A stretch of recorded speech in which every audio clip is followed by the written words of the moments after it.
Well, well, well, here we are. It's just another Tuesday night here in the town of Tusk. And I'm alone. All by myself. Me and Cheyenne is somewhere around here. Bugging me a little bit. And going to first check to see if the stream is sounding good. If I can figure out where is the stream? I know it's here somewhere. Just now. I have to look for it myself. We can look at my, that's right. You can see, look at my page. I never remember looking at this thing.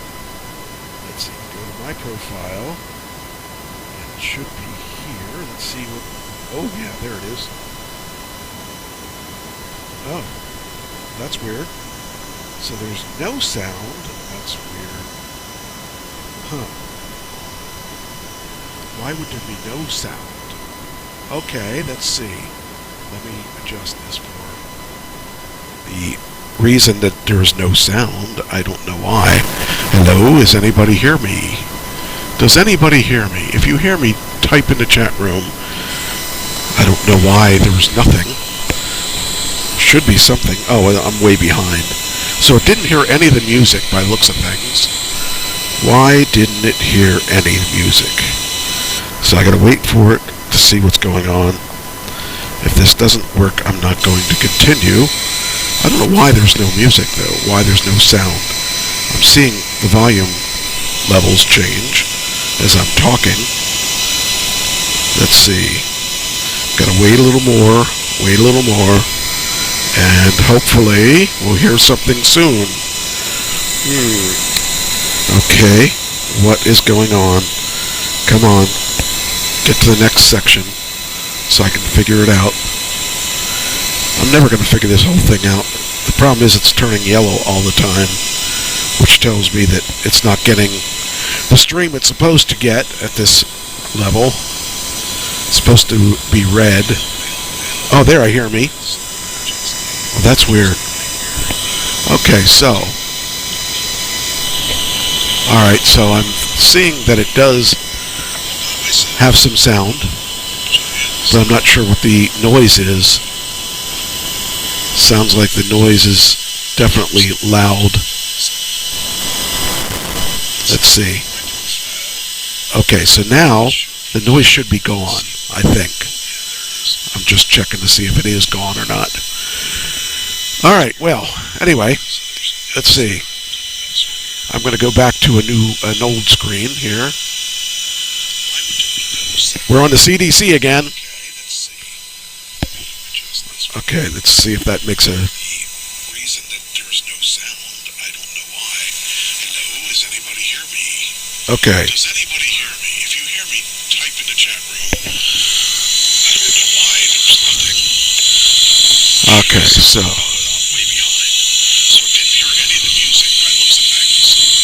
I did adjust it, so I'm going to continue as if I fixed it. I don't know because I'm behind. There's about 30 seconds behind. So whatever you type, it's 30 seconds in the history. So I guess what I'll do is I'll feed Cheyenne in the meantime. Because, oh, now what happened? Huh. All right, here we go. There we go. All right. So as we are well aware, I think everyone's well aware that okay, now there's no sound at all coming through. I think. Well, why would that be? There's sound. Oh, I'm back. Okay, I'm just gonna have to figure out what's going on, but I will go as I can, because the headphones sound perfect. So. Whatever reason this is not portraying the perfect sound, I don't know what it is. Yeah, the noise is definitely still there, and I don't know what that noise is. I can't figure it out. It's got me confused. So, alright, let's see. I'm going to have to try something different for the new year. I'm going to redo this whole studio. So I don't know what's going on, why it's... Wait, that's a lot less noise. It's weird because I can't seem to get the audio for the browser to work. So that means whatever I got is what I got. All right, time to continue. Uh-oh, hopefully. Oh, good. Okay. All right. So I'm not gonna even do the movie reviews for the most part. I'm not gonna do RIPs this week. I'm just gonna go straight into the main show. So I'll do the entertainment. All right. Here's what we got. So Dwayne Johnson's in the news. He gave a Navy veteran his personal F-150 Raptor. I thought that was pretty darn cool. To give, I guess I got to turn this off because this is going to annoy me. I need assistance to tell me what, so I don't have to listen to myself talk. Okay, so yeah, to give his personal F-150 Raptor, that's pretty cool. You know, because well, it's not like The Rock needs it. He makes so much money, he doesn't really need it. But it's really cool that he gave it to a vet, and I think that vet's probably ecstatic over getting this Raptor and everything. Let's see here. All right, got that. So let's see what it says here. It says Dwayne Johnson, known as The Rock, recently gave a Navy vet a huge surprise, his personal custom F-150 Raptor pickup. Johnson shared on social media of the moment he stunned Oscar Rodriguez of Los Angeles during a special Thanksgiving theater screening of Red Notice. Oh, you know, I guess I could do, yeah, I did watch Red Notice. It's on Netflix this month, and actually it was a pretty good movie. It was kind of strange that it was one of those that you think you know what's going on, and you think you know what's happening, and just when you're watching it, guess what? You didn't know. You didn't know what was going on. You were tricked because they pulled a fast one on you, and so the movie that you were watching, it's not as easy as just boy meets girl, girl meets boy. Boy falls in love with girl. It's not a movie like that at all. It's more like a lot of twists and turns in this movie.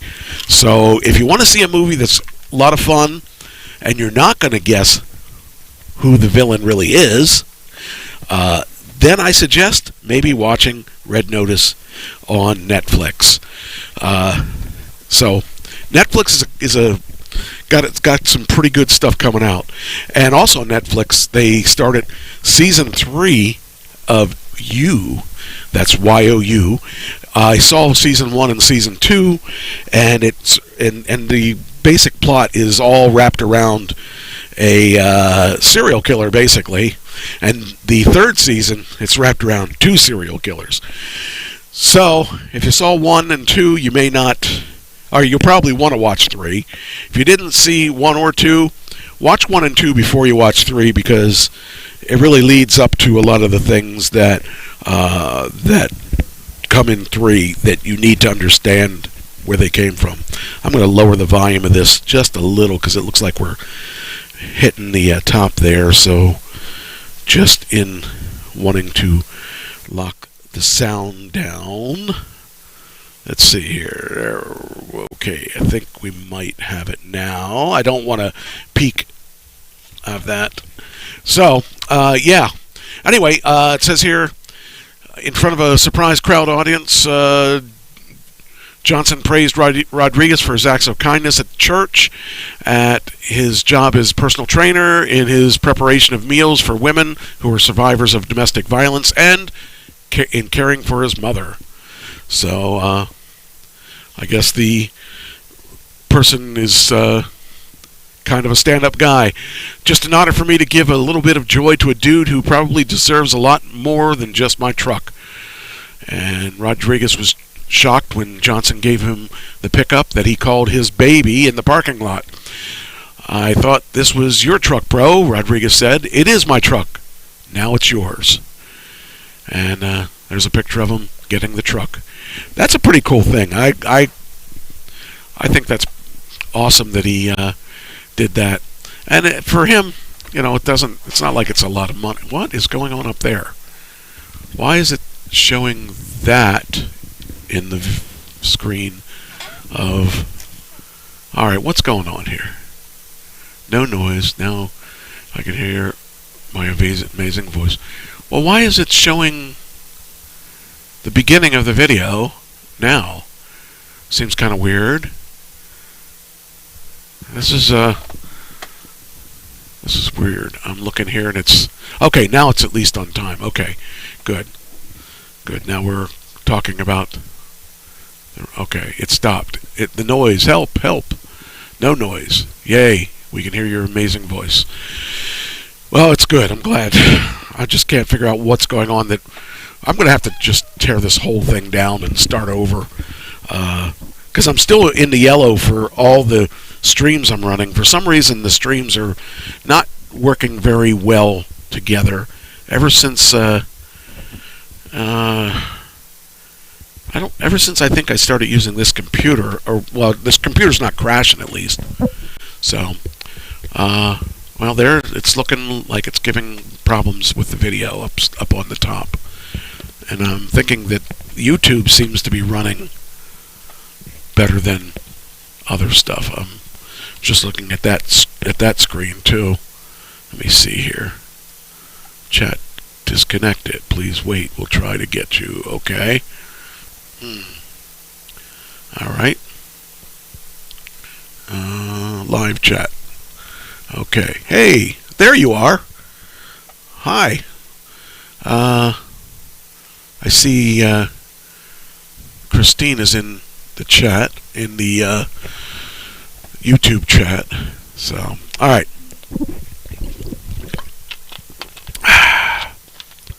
I have a friend here looking at my dog treats.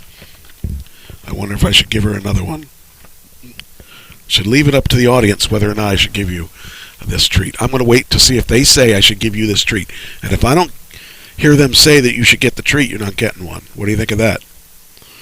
That means it's in their hands whether or not you get a treat. What do you think?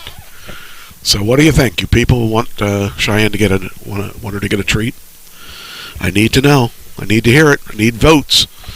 I know that you're about 30 seconds behind me, so chat, tell me, treat or no treat? Should I give Cheyenne this treat that she's eyeing up? She wants a treat. I need you to tell me. Do you want me to give her this treat right here? You can't even see it hardly. The question is, does she get a treat? So, I'll be waiting. Anyway, all right. So, yeah, I thought it was really cool that okay, I'll give it to her. I can't wait for you guys to vote because you're 30 seconds or so behind me. Anyway, I thought it was really cool that he gave her this. That he gave the vet this raptor, and that was a very, very kind thing to do. And let's see. Let me see. Kindness matters. Nice work. And thank you for your service.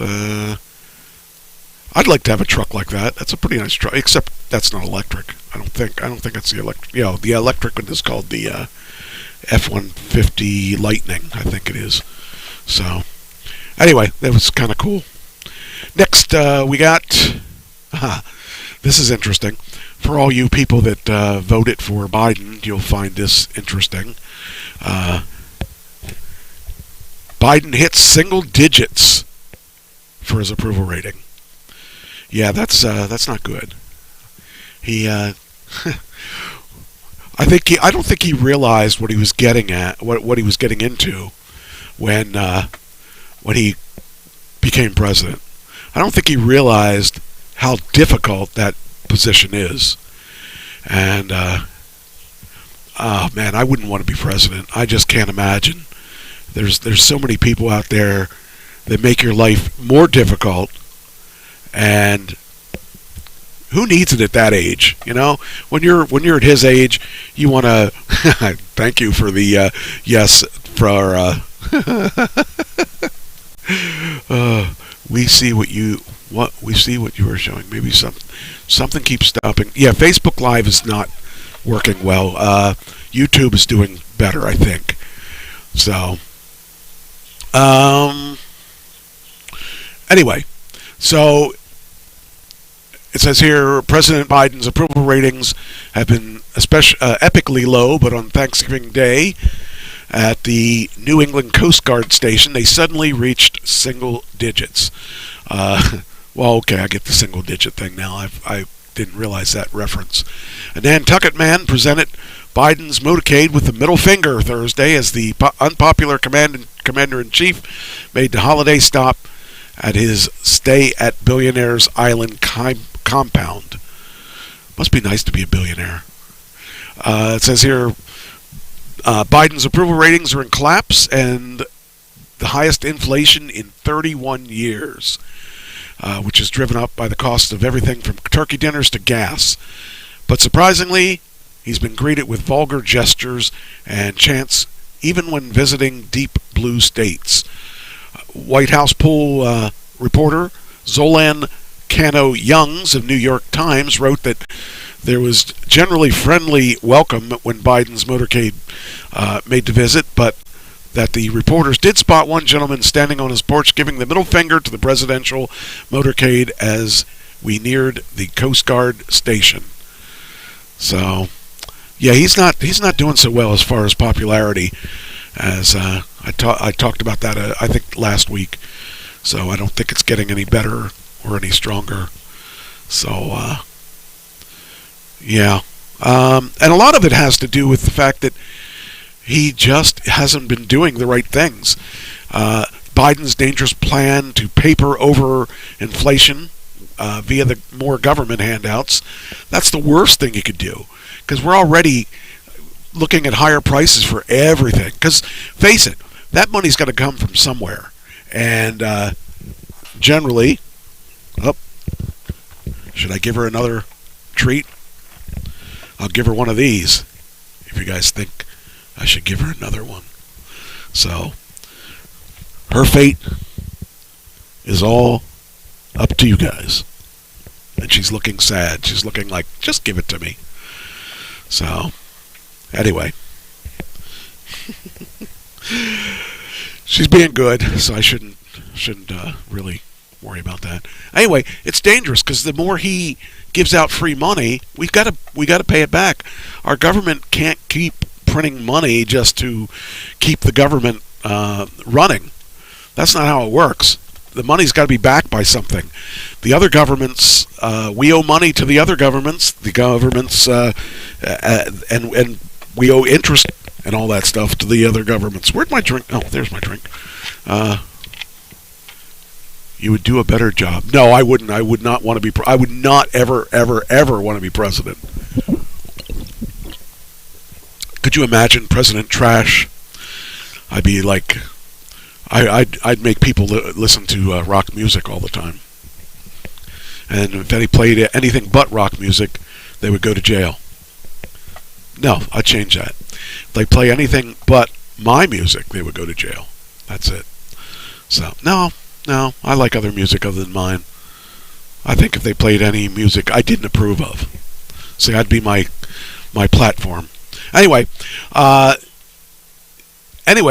I said, he keeps giving us money, which sounds good on our side, but it's got to come from somewhere. The money doesn't just materialize because you say you want to make money. It just doesn't do that. And I think it's a dangerous thing to keep giving handouts and stuff like that. The inflation's definitely. I mean, I was at the grocery store yesterday, and I was looking at the prices. And I was like amazed how much things have gone up. And if you look at your gas prices, I mean, I don't have to worry about gas prices, but gas prices are ridiculous. I haven't seen gas prices like this since 2006, 7, something like that. So this is not the way to do it. This is not the way that you want to make people make people love you, you can't just give money away and think it's going to be good. Because the more money you give away, the higher prices are going to be. The higher prices are going to be. It just keeps building. That's like if you give everybody a big raise to $25 an hour or whatever. Say McDonald's at $15 to $20 an hour. That just means your hamburgers are going to cost more. So, oh, Ann says give you a treat, so you get a treat. There you go. So, all right. So it's scary how it's really messed up the way that the prices are climbing, but I don't think that's going to change anytime soon, especially while he's in there. All right. Enough of Biden. Let's talk about something more interesting. Marilyn Manson. Yes, we haven't heard Marilyn Manson's name in a long time. He's in trouble for sexual assault. I guess there's Marilyn Manson without his makeup. Marilyn Manson, L.A. County Sheriff raids his home in sexual assault investigation. I'm telling you, you get a lot of money and a lot of fame and you become a pervert, or get known as a pervert. You may be a pervert before that, but nobody cares when you aren't somebody. But, well, that's weird. Well, why did that do that? That's weird. Try it again. There you go. Okay, now you're tweeting right. Okay. Marilyn Manson, his home was crawling with detectives from Los Angeles County Sheriff's Department, and it's related to his ongoing sexual assault allegations. Our law enforcement sources tell us Special Victims Unit detectives went to the shock rocker's home in West Hollywood early Monday morning, executing a search warrant. We're told Marilyn was not home at the time, and a law enforcement forced entry with a warrant in hand. Our sources say the search warrant is in connection with ongoing probes into sexual assault allegations with Manson. And police seized media storage units, including hard drives, which will be reviewed before the case is submitted to the Los Angeles County District Attorney. So, I guess we're going to find out whether or not he is guilty of this stuff. I'd hate, man, that would be terrible if someone came in here and took all my hard drives and stuff. They wouldn't find anything on them except stupid things, but she wants another one. You want another one, don't you? What do I give you? Okay. How about if I give you one of these? That'll take you some time. Yeah. My co-host is Cheyenne. Oh, that's not good enough? You want something else instead? What do you want? You didn't tell me. She doesn't talk too much. She's a quiet one. Anyway, so Marilyn Manson's in for... As we've reported, Marilyn is accused of locking women in the soundproof room in the home, something he allegedly did to punish them. Ooh. What kind of girl would go with Marilyn Manson? I mean, if you're in S&M, I guess maybe you would go with Marilyn Manson, but I thought he was more androgynous. I just thought maybe he was kind of like into maybe guys or something. I don't know. It's kind of weird. But soundproof room, that's scary. I mean, they may not even find anything on video. Although, chances are he probably wants to show off his manliness. I don't know. He probably records it so he can watch it over and jerk off or something. I don't know. Yeah, but that's another rocker. You get what you pay for, or you get how much you play. What? She's not eating the rawhide. She doesn't want the rawhide, I guess. She wants something better. Okay, I'm done with the CDC. I should probably change that. What do we change it to? Let's change it to... There we go. That's a better one. All right. So Marilyn Manson, bleh, you're gone. On the Marilyn Manson thing, though, here's something interesting. You know, if I was this guy, I would stay out of the spotlight. I would live the rest of my life being as quiet as I could, and wouldn't want to have anybody pay attention to me at all. And that would be Bill Cosby. Bill Cosby. The prosecutors say PA's wrong. U.S. Supreme Court needs to weigh in, and saying that he should not have got out of jail. So they're trying to overturn. They're overturning. Whew. What are you doing? You're knocking down my set. What are you doing? What are you doing, dog? Anyway, I would not want to be in his shoes. But Bill Cosby's a free man, but prosecutors are asking the highest court in the land to review the case, claiming he has never given immunity from a PA prosecutor in the Andrea Constant case. According to new legal docs, prosecutors in Pennsylvania are asking the U.S. Supreme Court to look at the PA Supreme Court's ruling, which overturned Cosby's conviction, leading to his immediate release from prison. In one point, I look at it like we've already spent a lot of money on this guy's case, and he's like ancient, and he's probably going to die soon. And then in another thing, I'm thinking, well, if he did this wrong and he is guilty, he deserves to get punished for it. I don't know. Just seems kind of weird. So, I just don't know. I think, in a way, I think he should be, he's guilty, so he should go to jail again. But I don't know that they can get him again because immunity, what's that called? I don't know, whatever. But it says, remember, Cosby walked free back in June after serving more than 2 years of a 10-year sentence. The PA Supreme Court ruled the conviction was bogus because Cosby had relied on an agreement with a previous prosecutor to not criminally charge him when he was deposed in the Constant case. That's true, and if that's the case, maybe. I don't know. I'm just thinking of all the women that couldn't give their testimony because of one reason or another.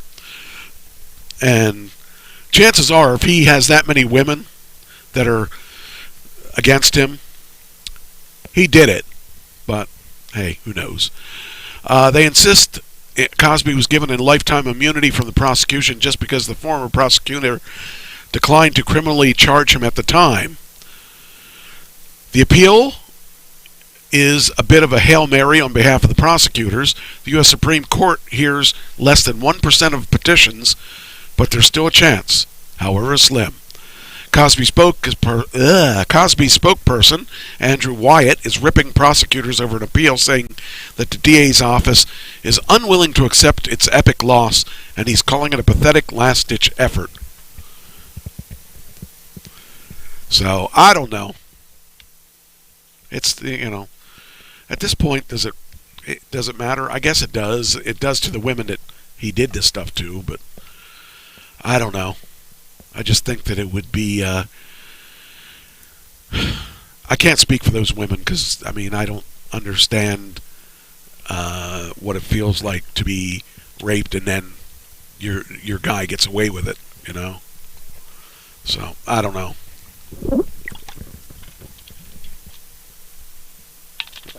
Double jeopardy. Yeah, I guess that would be a double jeopardy thing.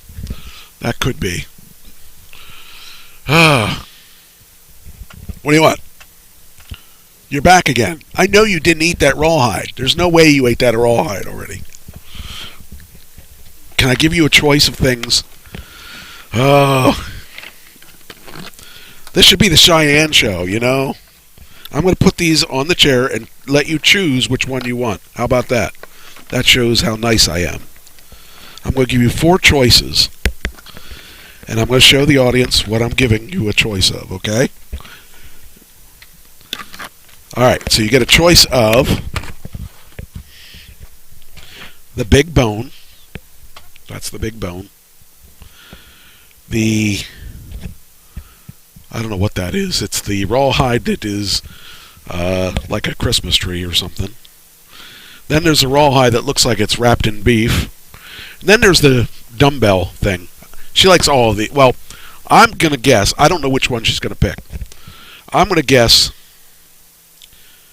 she's going to pick this one. She's going to pick this one or this one. The dumbbell or the wrapped.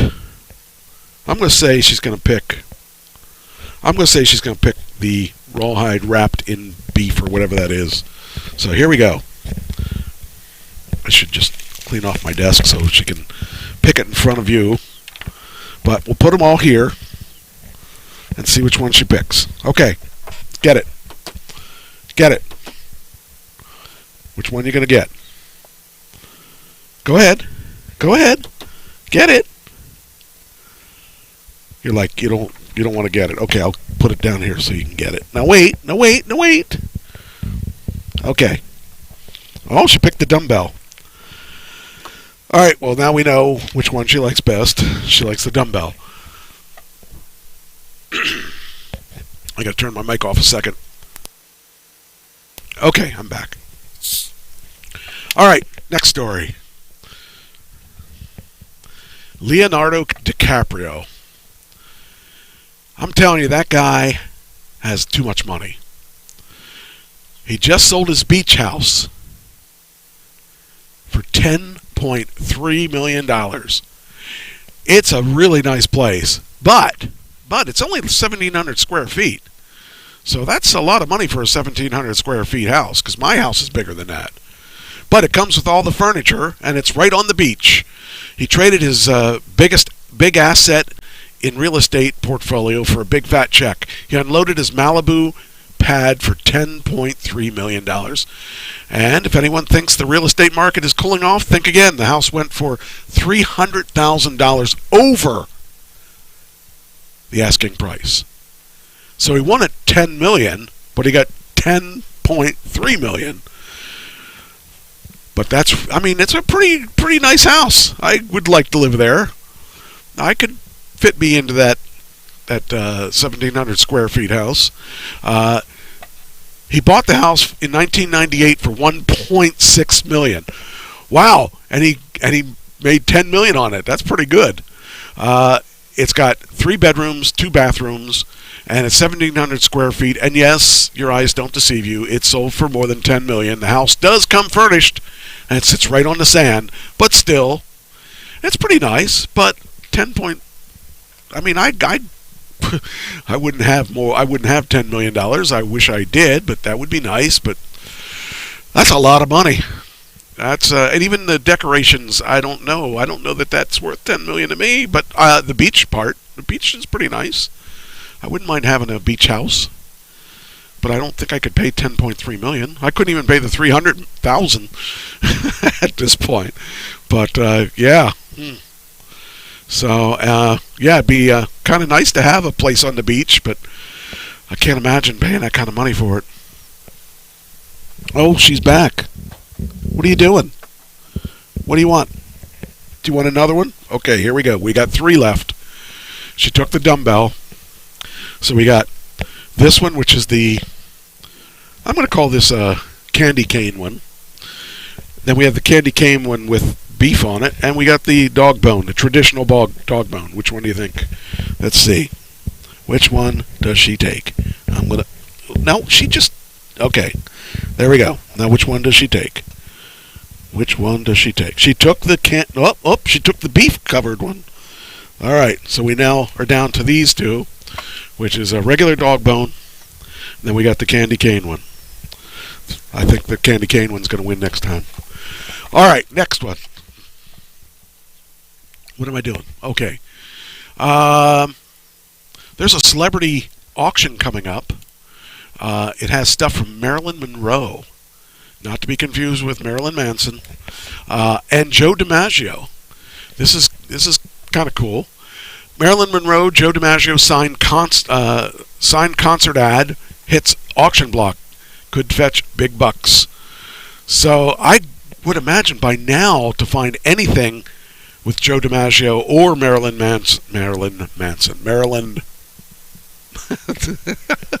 Monroe, the original Marilyn Monroe and Joe DiMaggio. And if you get something with both of them on the same piece of paper, that would be really cool, because that probably doesn't happen. But it could be pretty cool. A rare piece of memorabilia is hitting the auction block. A concert ad signed by both Marilyn Monroe and Joe DiMaggio, and the item could sell for serious coin. Now, for those of you that do not know it, they date it. Here's the backstory. TMZ Sports is told that 11-year-old girl saw the couple having dinner at the Beverly Hills Hotel in 1952 and approached the Yankees legend for an autograph. Surprisingly, she didn't know who Monroe was, so Joe asked if she wanted the model's Hancock as well. Both Joe and Marilyn signed the inside of a folded concert advertisement that was on their dining table, scribbling the words, "Warmest regards, Marilyn Monroe, and best wishes, Joe DiMaggio." That's pretty cool. That is something that you're probably never going to see. And for that price, you could get a remote island. That's true. I would like a remote island. So, anyway, for the ad, it's Eddie Bergman and his orchestra at the hotel's Palm Terrace. And get this, there are 9 holes in the old flyer, which came after the girl used attack to pin her prized possession to her cork board in her room. Now she's ready to part ways with the item. It's hitting the market December 11th, and there's a chance it sells for a fortune. How cool would that be, that something you get signed is going to be worth that kind of money? That is awesome. So that would be really neat. Let's see if we can get this working back. Okay, here we are. Okay.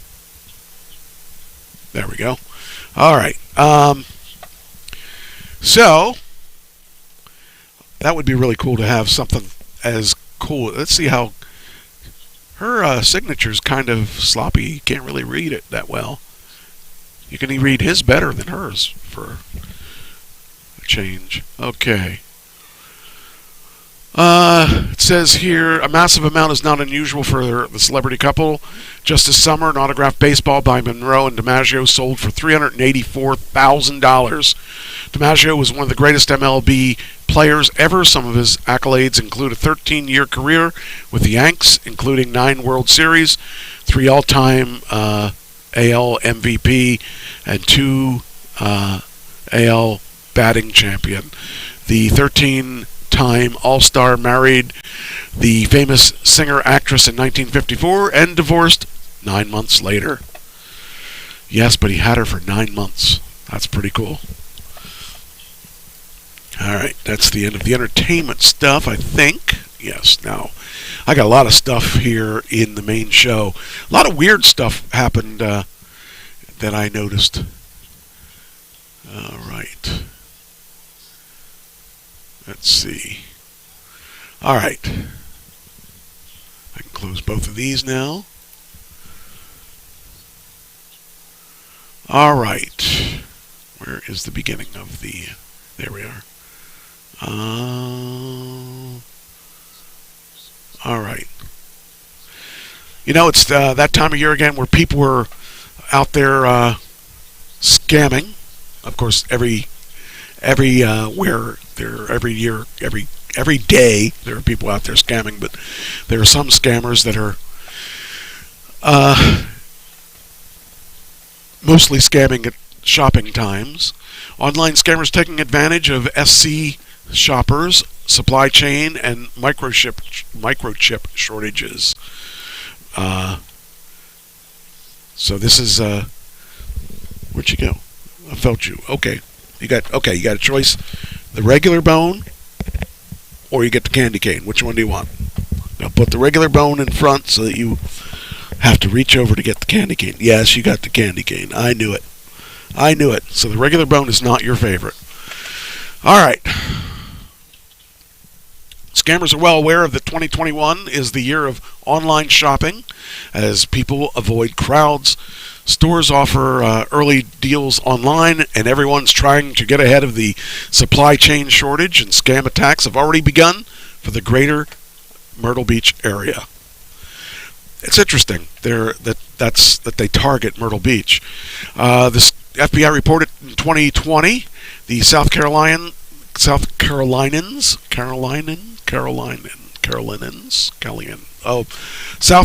people lost more than $25.2 million to scammers. And the Better Business Bureau's scam map shows it has happened several times since then. The U.S. The reports we got, somebody was looking for a very popular item, and it was sold out everywhere. They saw it on a random site for very, very cheap. It was too good to be true. Oh, what do we got here? Hey, let's hear what she says. Oh, that's right. We aren't able to get maybe we can get the volume. Wonder if it'll work. See, if it doesn't work, I'm going to look really bad. I'm not going to worry. I'm not going to play it because I'm having problems with the sound, so I guess I won't play it. If it's slower than literally everywhere you see, to the point where it's like, wow, this seems like it's too good to be true, it's probably because it is. It's what scammers are aiming for. You know, a lot of things that I see that the scammers are doing is, like, if you go to Marketplace on Facebook, I buy stuff on Marketplace all the time. Well, not all the time, but a lot. And I'll see something like a Jeep going for $1,200 for a let's say a 2000 to a 2007 for, anywhere from $500 to $1,200 or something like that. And then you look a little further down, and like that one might be in, say, Allentown, Pennsylvania. Then you see the same exact picture selling in Maryland, and it's selling for the same price. So what they do is they find a picture, and they might find it on the web somewhere, and they post it, and they say it's for sale. And then what they do is they'll say they'll put their stuff on vacation, so you can't reply to them, and they'll say in the listing that I'm selling this for my aunt, and so I don't know anything about it. If you want to follow up on it, if you want to buy that, you need to go and send her an email. And then what you do is you send the email, and I had this happen to me. That's why I know about this. She was the woman was selling it was a trailer, an enclosed trailer for like I don't know, it was $500 or it was $500 to $1,000. I don't remember the price of it, but they said, oh, well, I lived in Allentown, but when I divorced my husband, I moved back to my hometown. And I thought, well, where's your hometown? I asked her where the hometown was. She said Wisconsin. Okay, and I said, okay, well, I'm interested in this. And they said, well, this is set up through eBay. Now, if they say it's set up through eBay, it's not set up through eBay.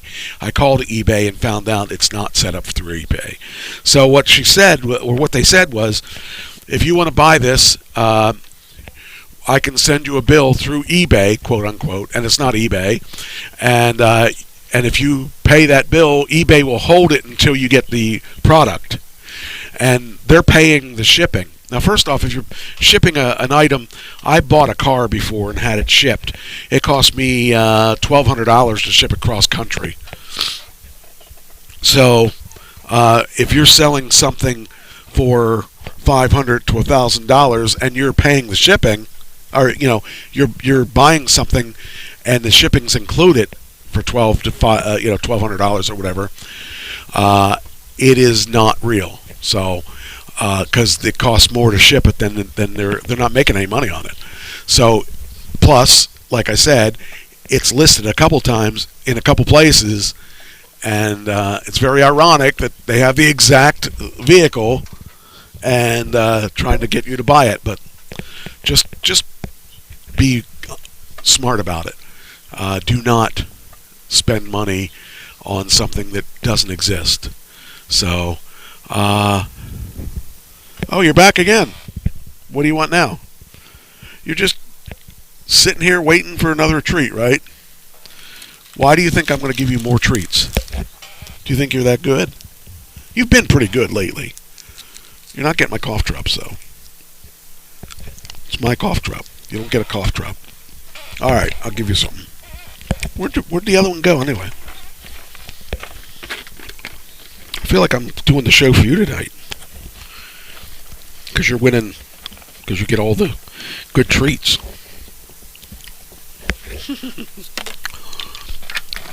Yes, it's the Cheyenne show. It's a game show for Cheyenne.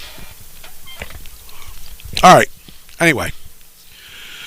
So, back to the article. It says here, if you decide you'll pay extra money for the third part, it says, it's easy to, this led to third-party sellers offering sold-out products for more money, so you should be wary if it's too cheap. It's easy to create a website for free that looks very real, very professional. Some of the places like pretend to be Amazon and stuff, and they give you links to a fake Amazon page and stuff, but if you know anything about this, you can make pretty good websites for next to nothing. So, if you decide to pay extra money for a third-party seller, you should make sure that the website has an S for secure in the website. So instead of, like if it says HTTP : / that's not good. If it says HTTPS : / hello, hi. My co-host of the night is Cheyenne. How you doing? Trying to be a pest? Don't look at me like that. I gave you treats. You've got lots of treats. You got that rawhide right there. Okay. Anyway, search for the store names plus complaint or plus scam, and step away if they demand one certain type of payment. A lot of the times I prefer to pay with PayPal, and the reason for that is PayPal will protect you. I had a time I bought a guitar and a keyboard, and instead of a guitar and keyboard showing up, I got 2 ukuleles. Well, I didn't order any ukuleles, so I complained, and then I got my money back, and I got to keep the ukuleles. I don't know what I'm going to do with them, but I got them. But you got to worry about that because those people are out there. And plus, if you pay with PayPal, you don't have to give them credit card information, and that's pretty important to me that no one gets my credit card information. Make sure if they demand you pay with a debit card, that's weird. And the safest bet is a credit card. They have the most insurances, but I think the best way is PayPal because, like I said, you can get your money back if you have to. She said the victims lost money because they were too nervous to look at their credit card statement to see how much money they spent, and if they wait too long, the company might refund stolen money, but they won't refund it if it's too long. If the company has the tool, you can log in and create a random account number every time you want to make an online purchase. And as soon as you submit payment, the number is not valid again. So, you just got to be careful because they're out there. They're said red flags for holiday scam. If they ask you to pay in uncommon payments, like prepaid debit cards, if they ask you that if you can give them a Google Play card or something, you can buy this stuff. Chances are it's a scam. If they want a wire transfer or a payment app or cryptocurrency, chances are that's all scams. If they ask you for personal information, that's a scam. If they ask you for donations to charity, it's probably a scam. So, if it's a high ticket item, or I should say a high demand item, and they have it discounted, chances are it's a scam. Because why would you, if something's at a high demand, why would you sell it cheap? you would sell it for whatever you could get for it. So I just think that it's a lot of the scammers are out there. They're just going to keep getting. Like I have another. Here's one that online shopping scams on the rise, phishing and targeting Wisconsinites. It says here. Here's an email from the Wisconsin Department of Labor, supposedly. A direct deposit alert. We have determined everyone in Wisconsin can now be paid extra benefit due to COVID-19. If you have applied or not, if eligible, you receive a letter in the mail telling you how much you will receive each week. And you will receive a debit card. The easiest way is to click here to determine your availability. Now, when they say click here, chances are that clicking here is going to take you somewhere other than, and actually, here's the way you know it's Wisconsin Department of Labor. Look here, it says customers with a Z at takvabook.com. If it was from Wisconsin Department of Labor, it would not be that would not be the website. So always look up there and make sure that you're going where that's an email from who they say it's from. So that is definitely a red flag. So yeah, let me see here. Oh, what happened? Oh, what'd I do? There we go. Okay. Just wanted to make sure that everything was still working. Seems like the streams are kind of working. All right. More than 35% of scam tracker reports are about online shopping, and of those, 75% of the time they're losing money. Shoppers are advised to look out for fraudulent products such as items from a third-party vendor that are priced significantly lower than other competitors. That's a real red flag, and we would discourage anybody from buying from those kind of vendors. Some tips include shopping on secured websites. That's what I was talking about, HTTPS. Reading products details to check for authenticity and verifying shipping and return policies. Action 2 News also heard of another scam being shared via email claiming to be from the Wisconsin Department of Labor with a direct deposit of $550. The email instructs the receiver to click through to verify eligibility. However, the correct title of the Department of Workforce Development also, the sender is not using an official government email address that ends in gov.gov. The Wisconsin Consumer Protection and Better Business Bureau say the email is another government imposter phishing email like sent to with intent to steal personal information and account numbers to access people's money. Remember, please don't give up your personal information and don't make payments with gift cards or cash transfer apps, since it's impossible to recover your money. So that's kind of important. And there's a whole lot more coming. With the holidays coming, there's going to be all kinds of scams that are going to come our way that we are not going to really want to deal with. All right. Now, next. I covered up my chat box, so I need to see it again. I was just checking to make sure that the sound was still going. All right. What do you want, puppy? You aren't going to bug me all night, are you? Yes, you are. You look like you're starving. And there's no way you're starving. There's no way in this world that you are starving.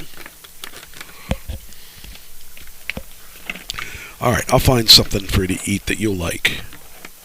Here's a double one. What do you think of that? There you go. Spoiled dog. All right, next. All right. I'm assuming everyone's gone in Facebook because it keeps shutting down. So I'm thinking nobody's in Facebook anymore. There was a rare mammoth tusk found at the bottom of the ocean off California's coast. That's pretty cool to think that they could actually find something that old on the bottom of the ocean. That is interesting to me. All right, there we go. Scientists have found evidence of an ancient land dwellers at the bottom of the ocean. That may not have been an ocean then, too. It could have been just something like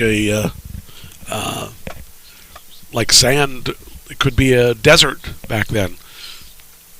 Researchers with the Monterey Bay Aquarium Research Institute say they discovered a Colombian mammoth tusk in deep waters off the California's coast. So that's pretty cool. Scientists estimate the tusk is more than 100,000 years old, and it's over 3 feet long and found 185 miles offshore and 10,000 feet underwater. They're going to use the tusk's DNA to refine what we know about mammoths in that part of the world. It's kind of cool. Never would have guessed it in my wildest dreams, but it looks like it is something I found. So, all right, next, in the gross department, we have a McDonald's gross story. So at the bottom of soda machines, if you don't clean them on a regular basis, you might just see maggots. It says they're just earthworms, but I don't know. Either way, if they're in the soda machine, I am not getting any soda from there. Besides, they use Coke products instead of Pepsi products. Pepsi products would kill the little worms. But that's kind of freaky. It's man, if I saw that stuff, I'd be freaking out. What happened here? Did I get it? I don't know if it went. I don't think it went. We'll try it again.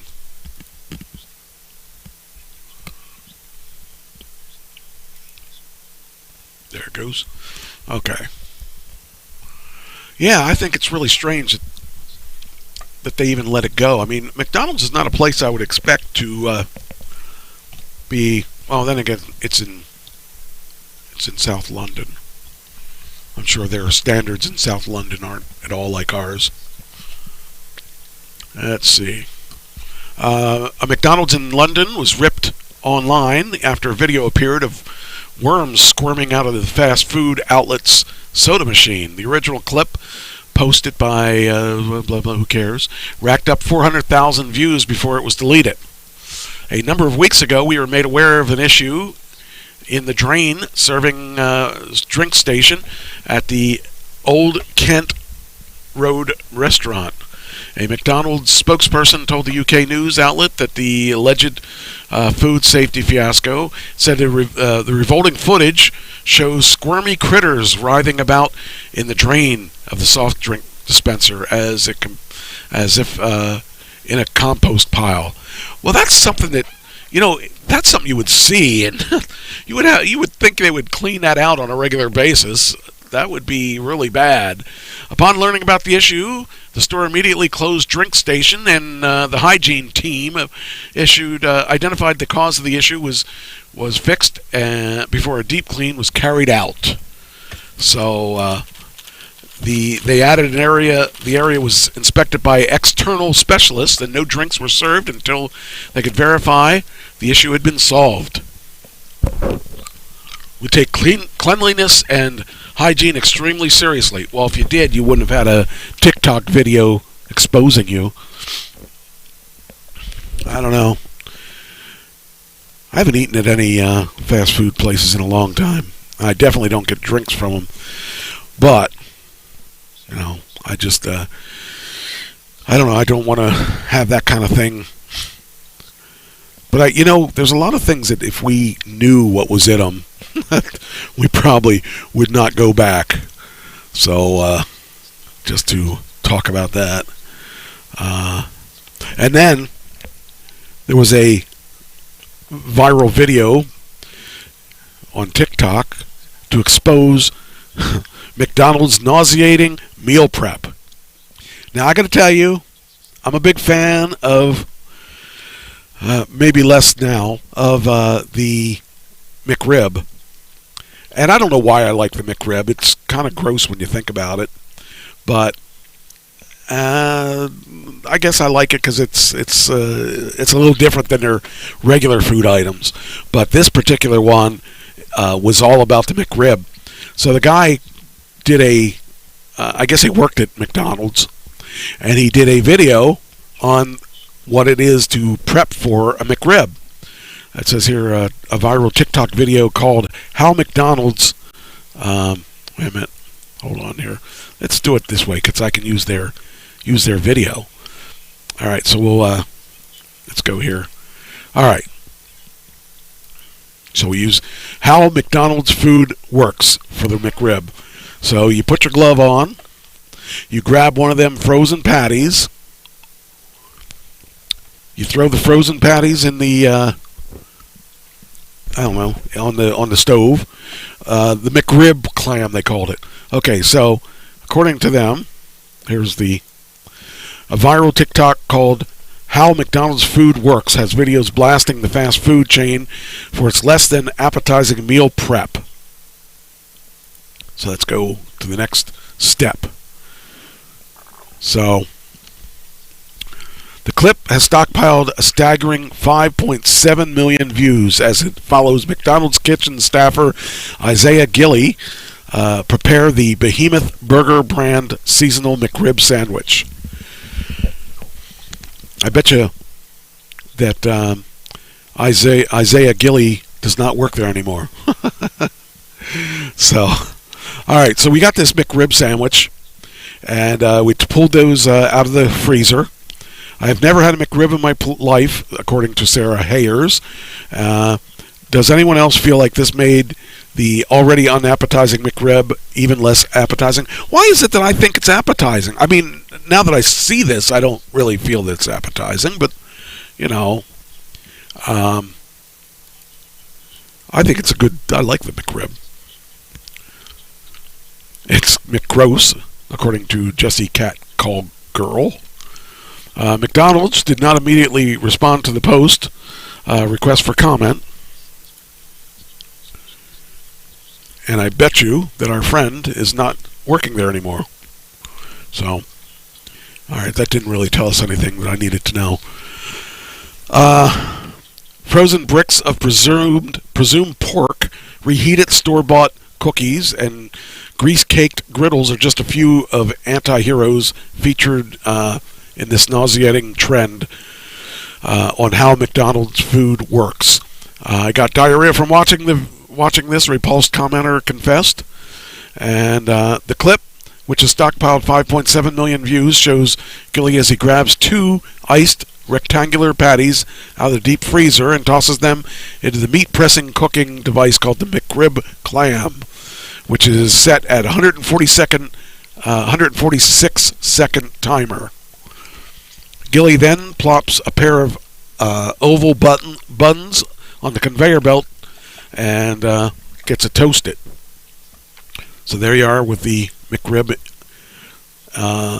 Pivoting back to the meat, Gilley yanks two cooked patties out of the warming drawer.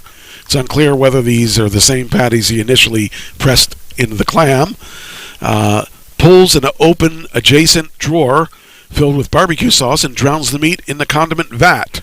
He then drops the slathered chow onto the bun and closes and flips the box, causing the bottom bun to fall onto its rightful place on the sandwich without Gilley having to touch the food with his hands.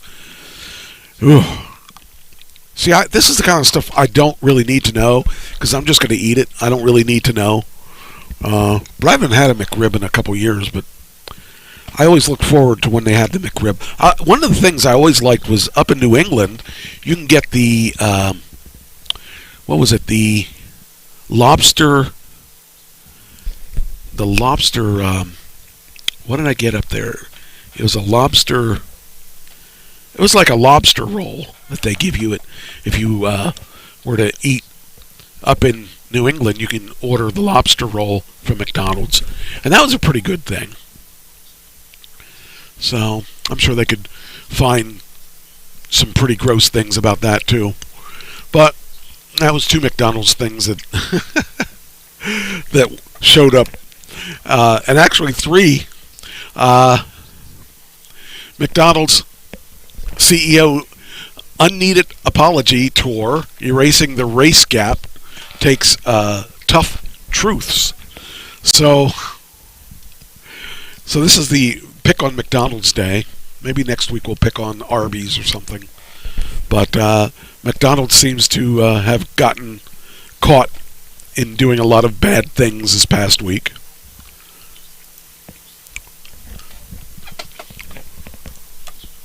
I hate that the stream is acting up on Facebook. This is like I rebooted my whole system, so it's not my system that's the issue. I'm gonna have to find out what they did, or why I can't have a stream like I had before, because my streams were pretty stable before. Now what are you doing? Hey, get out of there! Get out of there! Yes, you. You're disrupting the show. Move. Come on. Move. Move. I know you want more. I see you got one of my bottles. I know you're a troublemaker. Everyone else knows you're a troublemaker too.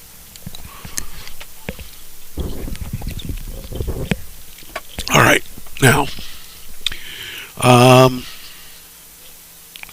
right. All right. So, the apology. You can't be a gangbanger and a good parent no matter how much you love your kids. That headlined a Chicago Tribune column by Darlene Glanton in May after Jaslyn Adams, 7, was shot dead while sitting in a car with her father at McDonald's drive-thru. A man who puts his child in danger, even for love, is not a good father no matter how much he claims to be. When a bullet is meant for him that kills his child, he becomes an unwitting accomplice in the murder. Following Jaslyn's death and that of another Chicago youth, 13-year-old Adam Toledo, shot by police a split second after tossing his gun, the McDonald's CEO Chris Kemczynski sent a text message to Mayor Lori Lightfoot about tragic shootings. With both parents failed those kids, which I know is something that you can't say, even harder to fix, the text became publicly recently. It calls for Kemczynski's resignation, which followed, and the CEO has embarked on an apology tour. There's nothing to apologize for Jaslyn's father, who was injured but survived, but has a long criminal record and acknowledged on social media that he knew he was a target for gang retaliation. Adam Toledo's encounter with police occurred 2:30 a.m. He and a 21-year-old accomplice, a repeat gun offender, were captured on video shooting at random moving cars when someone called the police on them. Gunpowder residue was found on the boy's hand when an armed 7th grader dies while roaming the streets in the middle of the night with a felon, are not allowed to discuss the parental supervision. I remember that story too. I remember saying that the kid, was shot because he had a gun, and he was just a kid. He shouldn't have even had that gun. 13-year-old should not have a handgun, but he shouldn't be out at 2:30 a.m. either. So it just sucks. It sucks that those people. I don't have a problem. I do have a problem with Kemczynski to saying that kind of stuff, because it's not really a racist thing. I think it's a parenting thing that we should be talking about. It just so happened that they were ethnic, they were black, but even if they were white, it doesn't matter. The fact is that these kids should not be out in the middle of the day, or that 5-year-old definitely didn't deserve to be shot, but her father was a gangbanger, he knew that they were after him. So shame on him. How do we address these and other social disparities if we can't have honest conversations? The honest conversation is that they were in the wrong place at the right time. You know, it's a shame, but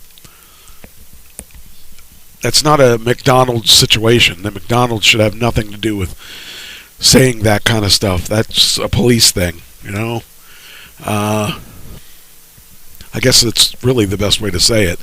You know, that person's not really the person that should be talking about gang shootings and stuff like that.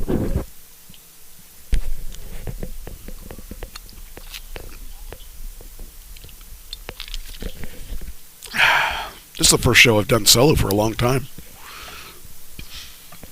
I wish the system was working better. I'm not really sure how to fix it because the issue is the streaming is hardwired, and there's no reason that I should have the errors that I'm having with this. So maybe I need to get a hold of Comcast and have them come in and check up on this stuff. But I don't know. I only have about 2 more shows, maybe 3 more shows for the year. All right. Enough of that. All right. 5-year-old... let's see here. I'm trying to remember what that story was. A 5-year-old shot by a Minnesota teen recording social media video. All right.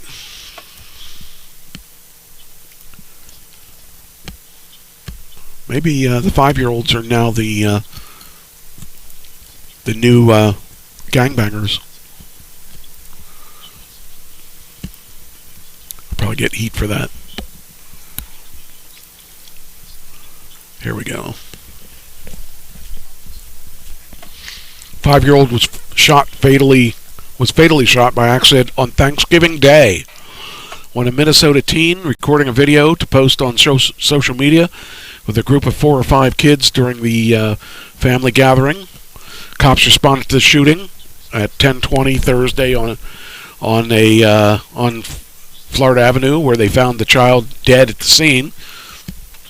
The Brooklyn Park Police Department said Friday the preliminary investigation discovered that a 13-year-old boy had shot the child as he and several other kids recorded the social media video. How in the world, or why in the world,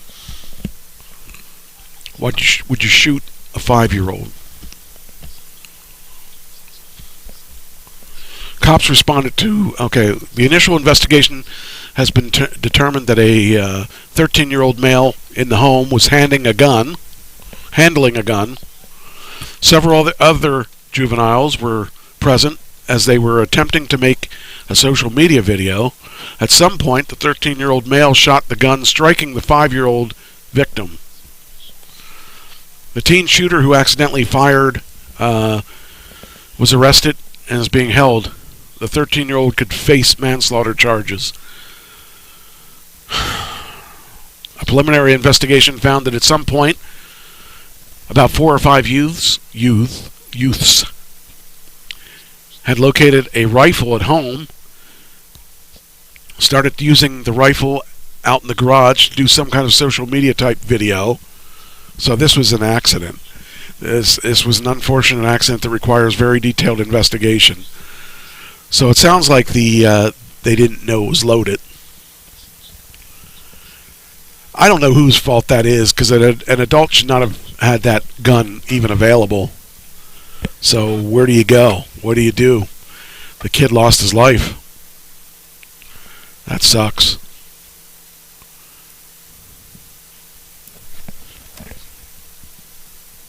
"19-year-old mom of 4 hits back at trolls saying she ruined her life." This is amazing. This woman, or girl. Actually, she's not even a woman yet. She's really only 19. She's barely out of high school. Wait till you hear this. She's 19 years old. She's a mother of 4. At 19, she's a mother of 4. And to me, I can't imagine like being a mother of 4 at 19. Of course, I couldn't imagine being a mother of 4 at any age, but that's because I'm not really a mother at all. I've been called a mother. A teenager with 3 kids and another on the way has hit back at the cruel trolls criticizing her for ruining her life. She doesn't think she ruined her life. She's actually got it pretty good when you sit down and think about it. TikTok mom Claire, who posts under Mama Claire, said that she is happily married, owns a home, and feels blessed. Taking to TikTok, she slammed a criticism saying haters pay her bills. Because I guess she's got enough followers that she probably gets money off of that. But Claire wrote, I had my son, Luke, when I was 18, and his dad dipped. I don't know what that means. I guess he skipped out. I met my husband when Luke was 3 or 4 months old, and we got married shortly after that. Now, she's married, I think, to a quite a bit older guy. I'm not sure. Hopefully we'll see that in a second here. We have an age gap, so that's why I get so much hate. So he also has 2 kids with someone else, a boy and a girl, my stepkids. I'm 19. I'm going to be 20 in April, and the baby girl will also be here in April. So yeah, I'm 19 with 4 kids and a husband, and I love my life. Claire said she's far from unhappy and actually manifested the life she has now. She explained in the follow-up video, 19 settled down with a paid-off car, homeowner, full family. I'm sure some women are happy with that. I mean, she's got security of some sort. Many people were cruel on her videos, despite her saying how content she was. The thing I don't understand is this. Okay, so if you're that young, with that many things going on, why even share that with people? Why even want to have that kind of hate coming back at you? One person wrote, it's okay, in 10 years' time she's going to look around and realize she wasted time. I don't know if she's happy with that. That's the way it is. I mean, what the heck? I'm wondering how old her husband is, though. Because chances are, if he is like 40, that's kind of gross, because that girl could be his daughter. But hey, who cares? If she's happy and they're happy, more power to her, you know? At least she's not living off the system. She's not living off welfare. She's not, you know. It's just let her alone. Let her do her thing, and she should just keep off of social media. Social media has been one of the worst things in the world, because everyone's going to criticize you, and whether or not I agree doesn't really matter. If you're happy with your life, continue doing what you're doing. You're not hurting anybody, and you know, you're not living off the system. So he's got himself a young girl. Who cares? Well, her parents might care, but that's another thing. Another addict, you poor girl, you missed out on so much. Who cares? If she's happy with her life, more power to her. We don't have the right to choose whether or not somebody's happy. Christian couples' rules for marriage spark backlash. Bailey McPherson says that, they got to do things their way. Now, I have mixed feelings on this, but I understand, and I'm not going to say that, that they're right or wrong. Well, I might say they're right or wrong, but they're not for me. The rules are pretty interesting, but I just, it's not for me. Christian woman is facing backlash after revealing strict rules she and her husband have in their marriage, which include prohibition on porn and a ban on being alone with members of the opposite sex. See, to me, now I'm speaking just for me, there seems to be a lack of trust, but hey, what do I know? Bailey McPherson, who's been married to her husband Zach since 2018, shared a video on TikTok on Saturday titled "Rules My Husband and I Have for Our Marriage That Make People Angry." See, the thing is, I can't be angry for it because if he agreed to it and she agreed to it, that's all that matters. They're the only people that they have to please or displease. You know, they can't. It doesn't matter what everybody else thinks, but I wouldn't be in that situation. The clip has been viewed by more than 2 million times and is living up to its title, with many viewers outraged by the pair's pacts. But again, if they both agreed to it, who cares? If they agreed to doing stuff like this, it's their life. So that's the important thing. So it says here, the California-based Christian revealed her rules: no friends of the opposite sex, no being alone with the opposite sex, no texting the opposite sex without the other knowing, additional agreements: no lusting after others, following scandalous pages, no porn, always put each other first. I agree with that one. I agree with always put each other first. That's the one I would definitely agree with. McPherson was faced with so much criticism that she's now disabled comments beneath the video. However, the publication obtained some critical comments before they were wiped. Tell me you don't trust your partner without telling me you don't trust your partner. What's that? Tell me you don't trust your partner without telling me you don't trust your partner. Okay. Meanwhile, fans have flooded other TikTok videos to blast the rules, with one writing, the fact that you think these rules will keep a person faithful shows how delusional you are. A person will do what they will do. However, McPherson, who's a mom of one, isn't backing down. The McPhersons, in a subsequent video, McPherson defended the fact that she has no male friends, stating, "I personally feel like a married woman. I have no need for companionship with another man that I can't get with my husband. My husband has no need for companionship with another woman that he cannot get from his wife." She also proclaimed that cutting out pornography would lead to stronger intimacy in partnerships, healthier body image, and better emotional health.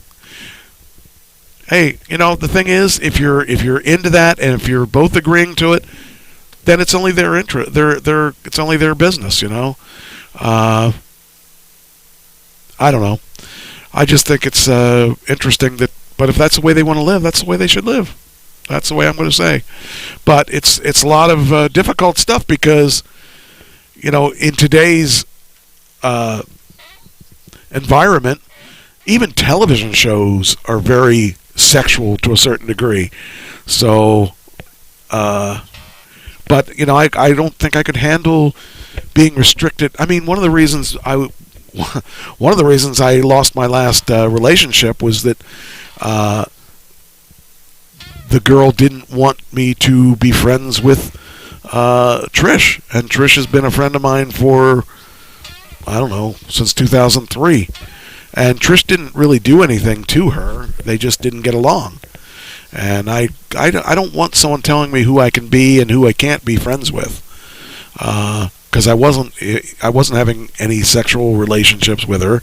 If I had wanted to have sex with Trish, I could have had it, you know, how many years was I single before I met her? You know, it was there were a lot of years that I was single that I could have had a relationship with Trish, and I didn't. So I don't know, just kind of strange things that if that's the way they want to live, they're more than willing, more than able to do that.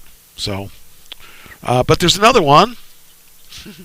Here's the other one. This one says, "My husband has to ask permission and he can't go out alone," according to Brittany Rogers, and she has rules too. things that my husband and I do in our marriage that make people mad. My house, my rules. My husband has to ask me for permission when he makes plans, and he can't go to bars alone. We're happily married. First off, I don't go to bars, so I don't really care about that. But again, it comes down to trust. To me, not everybody. To me, I think that. As far as I'm concerned, whoever I'm with can go with me wherever I'm at. Like if I'm at a wrestling show, she can go to the wrestling show. If I'm at a concert that I'm in, she can go to that. If because those are just work events for me. I don't go to bars. I don't really go out that much. But if someone, it's not like I would go out and hang out with a bunch of women that my wife wouldn't know, or girlfriend or whatever. So, no pornography. Another one that doesn't like pornography. And I understand pornography thing because, that does give you body image problems and all kinds of weird things. And if you let it do it. The Mama 5 wanted to start a riot as she shared things she and her husband do that many hate. And as long as they're both in agreement to the things, more power to them. First, neither of them goes to clubs or bars without the other. I don't have a problem with that. I don't have that at all. Or without the other, unless the other didn't want to go. But I don't go to bars and clubs, so it doesn't matter. That doesn't mean go to these spots for girls' night or after work drinks. Oh, that means she doesn't go to these spots for girls' night or after work drinks. They are not allowed to watch pornography. Many couples have this rule as it can be a form of cheating. I had a girlfriend that liked when we watched pornography together. I don't know. I once had a girlfriend like that. It says, and unlike most couples, Brittany and her husband keep their finances completely separate and split every bill down the middle. Okay, that's good. In the second video, she shared more rules. Brittany and her husband know where they are, where the other is, and they keep track of each other's locations. Okay, well, that's easy to do with today's world. You can do that with Apple, with your phones if you want it. Finally, they need to ask permission before making plans with other people. That's just common courtesy. I try not to make any rules any plans with people if I had a significant other that without thinking of them first. Despite her thinking she would hate to have their rules, many other couples took to comment section that they have similar rules. One woman said, those are all just common decency and respect. A second said, it's all about respect, not control. And a third defended the couple, saying that they have a healthy relationship. Those of you that are getting defensive in the comments section probably don't want your significant other going through your phone. Brittany herself responded to them saying, this is not toxic, this is mutual respect. I guess I could see that, and if you find the right person that isn't going to try to, like for instance, the last girlfriend I had, she was always looking for me to do something wrong. And I wasn't looking to do anything wrong. I was just trying to have a relationship with her, but she didn't trust me for whatever reason it was. And she even sent me a text message just the other day stating that I didn't respect her because, she had I had seen her 21 days in 5 months. I pretty much, the relationship was over because she didn't want to be with me. She wouldn't admit it, but she just, if you wanted to be with me, you'd be more than with me 21 days for 5 months. So, and she, when I hurt myself, she took off, and even though I told her, I'll be okay, you can go if you want to go, she said she didn't want to be with me while I was in pain. That's okay, I'll deal with it. And I dealt with it. But, I basically don't have that many friends, so I survived on my own for that period of time. And I made the determination that she wasn't that much into me, because if someone I'm with hurt themselves, I would be at their beck and call, because I would make sure that they made it okay. But, it's really about taking care of the other person. That's what a relationship's all about. It's about thinking, are they going to be okay? And not cheating on. It's all common sense. It's taking care of your significant other. I don't think it's much more than that. So, anyway, now here's a guy that's kind of weird. This guy here, this dad refuses to babysit his own daughter while his wife is away and gets slammed as a parent. I don't understand this, okay? Because, well, first off, I don't have kids, but I would think that if you have kids, you would want to spend time with your kids. And I think it's kind of weird that, but hey, if it works for them, again, who am I to criticize? Having kids is tough, especially when you're looking after them on your own. One dad is being heavily criticized online after he confessed that he refused to babysit his own daughter while his wife goes away on holiday. Well, first off, why is she going away on holiday and he isn't? I guess she needs to check with those other two that I just did that didn't want you to go away without your spouse. The dad took to Reddit to share what happened. He explained that he, 29, had bought his wife, 25, 2 tickets to fly to Italy to visit her grandmother as a birthday present. He purchased the tickets assuming that his wife would take their 4-year-old daughter. However, it didn't go as planned when his wife revealed that she would rather go on her own so she can have a break from the kids. The woman is a stay-at-home mum, so I guess it's the UK. So, wanted to enjoy the relaxing holiday as she rarely gets a break. When the dad told his wife that there's no way she can travel to Italy without her daughter, it's left the internet divided. I would say if he bought 2 tickets, he should have bought 3 tickets so that he could go with his wife and with the baby as well. So he wasn't thinking. But still, whatever. The other ticket was for the daughter. She wants a break from the kids. Let's see. I told her that's unfortunate since there's no way the daughter cannot go. No way that our daughter cannot go if she goes, because I have to work and I don't want to take time off to babysit our daughter for the entire week. I suggested we have someone watch her, but we don't know anyone that lives close by who'd be willing to watch her. I love my daughter. Now we need to know how old the daughter is, I think.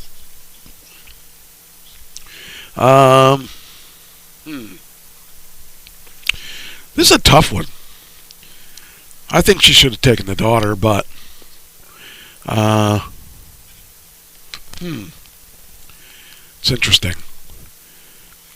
I like the idea of take off a week to be with your daughter. I mean, I don't know what kind of job he has. Kind of seems like a him problem, not a... Well, it's their problem. Still, if you signed up for the job of being a dad, you should be a dad. So I think he should babysit his own daughter. But maybe he's a bad parent. It's obvious. Okay. UNLV student dies after collapsing at a fraternity fight night event. So, we all know about these events like celebrity boxing and stuff like that, where untrained people go in the ring and they raise money, or they make money for doing something they're not trained to do. In this case, it's really sad because this student died while he was in the ring. University of Las Vegas student died from brain injuries after he fought a fraternity-sponsored Fight Club-style event.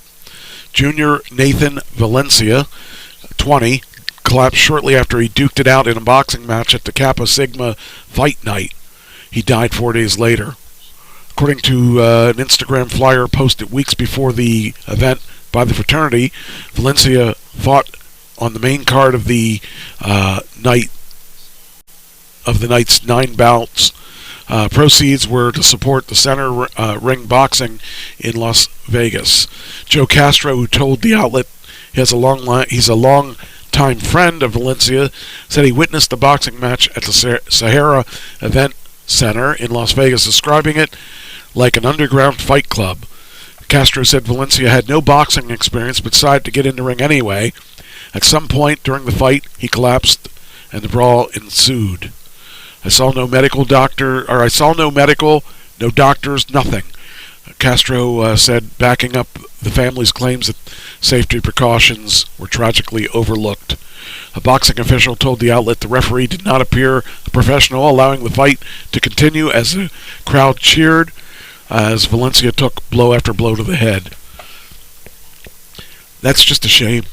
That's a death that shouldn't have happened. So, wow, that's... it's kind of weird, but people get involved in these things, and they don't realize, people watch, even pro wrestling, they watch pro wrestling and say, oh, it's all fake. They think anybody can do it, and they go in there and they hurt themselves, or they get killed, or maimed, or break something, and in this case, it sounds like it was just someone. In Pennsylvania, you have to have a license to run an event. I'm guessing that in Vegas, it may not be the same situation, or that was an underground situation. But I think in a situation like this, it was really a tragedy because this kid was only 20. Jeez. He died way too early. And, it seems like a good idea. It's like Mike Tyson said, everybody's a tough guy till you get punched in the face. And in that particular case, this kid, he lost his life because he decided to do this thing to raise money. So he lost his money. He lost his life because of this. And if they didn't have properly trained referees and didn't have people running the event that knew what they were doing, it's such a shame because there's no way that you can make up for that death.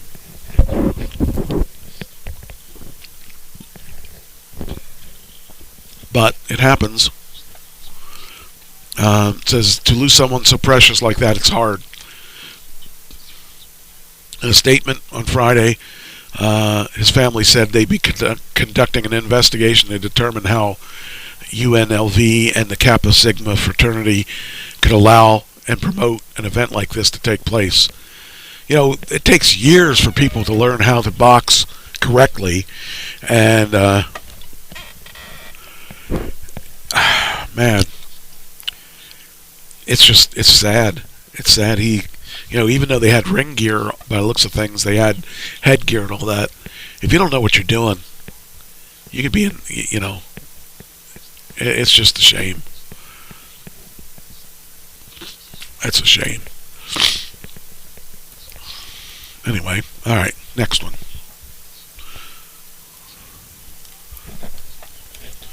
My nose is stuffed, in case you're wondering. And the reason I'm doing this tonight alone is because I didn't want anybody else to catch my cold. All right. This next story I will put in the category of overthinking. University of Pittsburgh Department puts secretary, clerk, freshman on the sexist language list. Think about this. Secretary, clerk, and freshman are on the sexist list. I think that the problem is that everybody wants to talk about something, and everybody's going to work at making sure that everybody's going to complain about something. The secretary, clerk, and freshman on the sexist list. So there is no male secretaries apparently, and clerk. What? Why would clerk be a sexist and a freshman? I mean, that's a college term. What? I almost understand secretary, but not really. University of Pittsburgh has declared that terms such as secretary, clerk, and ombudsman are considered sexist language. A new gender-inclusive, non-sexist language guidelines and resources page made by the Office of Equity, Diversity, and Inclusion at the University of Pittsburgh features a section titled Terms to Use to Avoid Sexist Language. The guide considers mankind, chairman, freshman, and ladies and gentlemen examples of sexist language. That is considered language not to use. So we can't say ladies and gentlemen anymore. What is supposed to say, people? Mankind, what do we got? Person kind? Instead of chairman, chairperson. Fresh person instead of freshman. I don't know. That's pretty weird. Instead, the guidelines released by the university department recommended that first-year student should be used instead of freshman. An administrator should be used instead of secretary or clerk. I think that this is going. I mean, maybe I'm wrong. Maybe I think it's just gone to the extreme. It's like in the department of we can complain about anything. I don't know. In similar sex language guide written by the University of Pittsburgh Gender, Sexuality, and Women's Studies program, the term stewardess is considered sexist language as well. Why? We have male stewardesses, or stewards. I guess they would be stewards, I guess. I don't know. And recommends the students use flight attendant instead. So they say terms to use instead of mankind, you would use humankind. So chair or chairperson instead of chairman, first-year student instead of freshman, lower division or upper division undergraduate instead of upperclassmen, lowerclassmen, administrator instead of secretary clerk, colleagues, guests, all, yins, friends, people, students, and folks instead of ladies and gentlemen. Ombuds and ombudsperson instead of ombudsman. What's an ombudsman? All right, I guess I gotta need to look that up. Let's see what that is. Oh, here we are. Ombudsman is a state official appointed to provide a check of government activity in the interest of a citizen to oversee the organization. Oh, what? No, what? I don't even know that word. All right. So, what does an ombudsman? Is a person appointed to look into complaints about companies and organizations. Ombudsmen are independent, free, and impartial, so they don't take sides. You should try and resolve your complaint with the organization before you complain to an ombudsman. That's such a weird name. I've never even heard that name before. That's weird. Okay. So I just think people overthink things. I don't really see that that freshman, I've never thought of it as freshman. A freshman would be, I don't know. That's I don't know. Maybe I'm just too old to get to understand most of this, but seems like some people are just a little bit too interested in changing things that don't matter. Says Scott Kiesling, a linguistics professor at the University of Pittsburgh and an author of the guide slated on the university website that people should use non-sexist language out of politeness. Do I really think that the word mankind is sexist? Mankind, I mean, we're all men, as I'm trying to think this through to see if I'm going to say something stupid or not, but we're men versus animals, so it would be mankind rather than humankind. I don't know. I think it's ridiculous, but give somebody something to complain about. It says it's unnecessary, but the university prostrates and virtue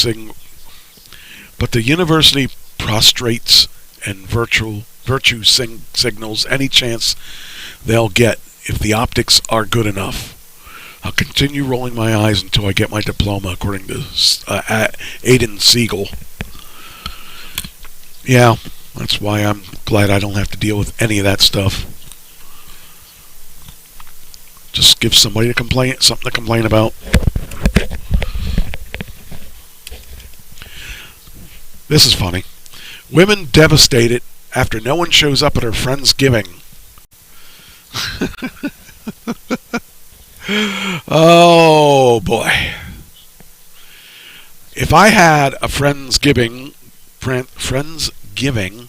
and no one showed up, the absolute last thing I would do is complain about it. I would keep it really quiet, and if anybody asked how my Friendsgiving went, I would say it went pretty good. I would not tell anybody that no one showed up. Oh, that's funny. Oh, it says here,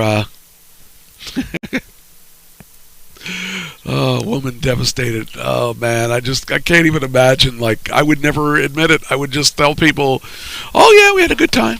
Yeah. My girlfriend was excited about her first Friendsgiving, but no one showed up. Could be because she was inviting she was inviting all of mankind, and so women wouldn't go. My girlfriend was so excited. Oh, this is so funny. And she only had what? We got 1, 2, 3, 4, 5, 6 chairs at this Friendsgiving. Oh, that's so sad. A video has amassed over 15 million views on TikTok showing a woman looking sad and lonely. I don't know. I think it's probably isn't real, and she probably did it for the amassed views rather than, because if you can't get, I mean, anybody, if you can't get 6 friends to show up to Thanksgiving, chances are there's a reason for it. There's a reason why they're not coming to your Friendsgiving. So, I don't know. Oh, man. Although I lost my Friendsgiving, I don't know where she went. She's not bugging me. That's kind of scary, not knowing where she's at. Oh, I can't feel sorry for her. She decorated the whole basement and cooked so much food after no one showed up. Or before no one showed up, she probably cooked it. Her boyfriend, Christian Zamora, shared footage of his girlfriend's empty dinner table. Maybe she can't cook. I tried to cheer her up, but nothing is working. I keep trying to cheer her up. Well, there's enough food for you and her, at least. And said he invited his own friends to fill the empty seats, winning the hearts of his commenters. Oh, man. Honey, I'm so sorry this happened to you. Your setup looks awesome. Shoot, I would have turned up with you in a heartbeat if I was your neighbor. Turned up? I would have turned up with you. with you. I hate when they abbreviate everything. Just amazing. Where do I apply to be her friend? Hurt Maya.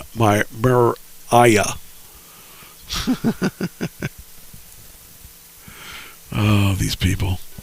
Oh, didn't mean to do that. Oh, don't want the sound. She just made 1,000 plus real friends on here. There's nothing real about I don't know if this is Twitter or whatever it is, but oh man. So, well, she made a lot of food. Well, I don't know. That doesn't really look like a lot of food. I don't think this really happened. I think that it happened as a TikTok thing or whatever, but I don't think it was real. Because nobody has that few friends. If they do, there's a reason. She probably doesn't have friends for a reason. All right, let's see here. All right, talk about scams. We talked about scams a while ago. A Houston man used $1.6 million in COVID relief money to buy a Lambo or other luxury items. He's going to prison. Good for him. Get free room and board for your stuff. People like this, they deserve to go to jail. Because, I mean, there's no reason. There are other people that have taken money that they know they shouldn't have taken.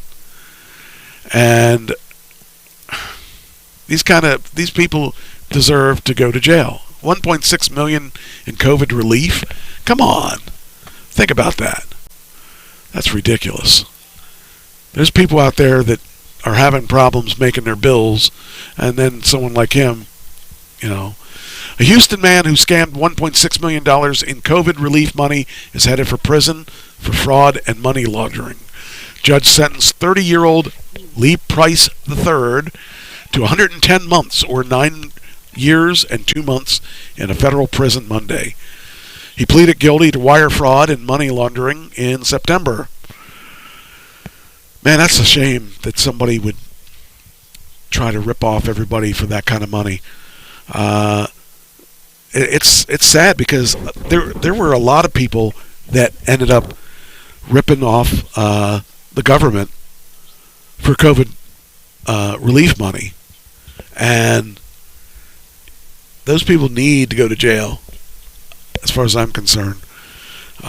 They also need to pay it back, because if he spent that money for a Lamborghini and stuff like that, all that stuff needs to come back to the government, and he should go to jail. Federal prosecutors say Price lied on Paycheck Protection Program applications to 2 different financial institutions. One of the applications for 713 Construction listed a CEO who died a month before it was submitted. Price got $700,000 for one and $900,000 for another company, but neither had employees, according to the charges. He spent the money on a $200,000 Lamborghini Urus, a Ford F-350, and a Rolex, and other luxury items. The spending spree also included trips to Houston strip joints and nightclubs.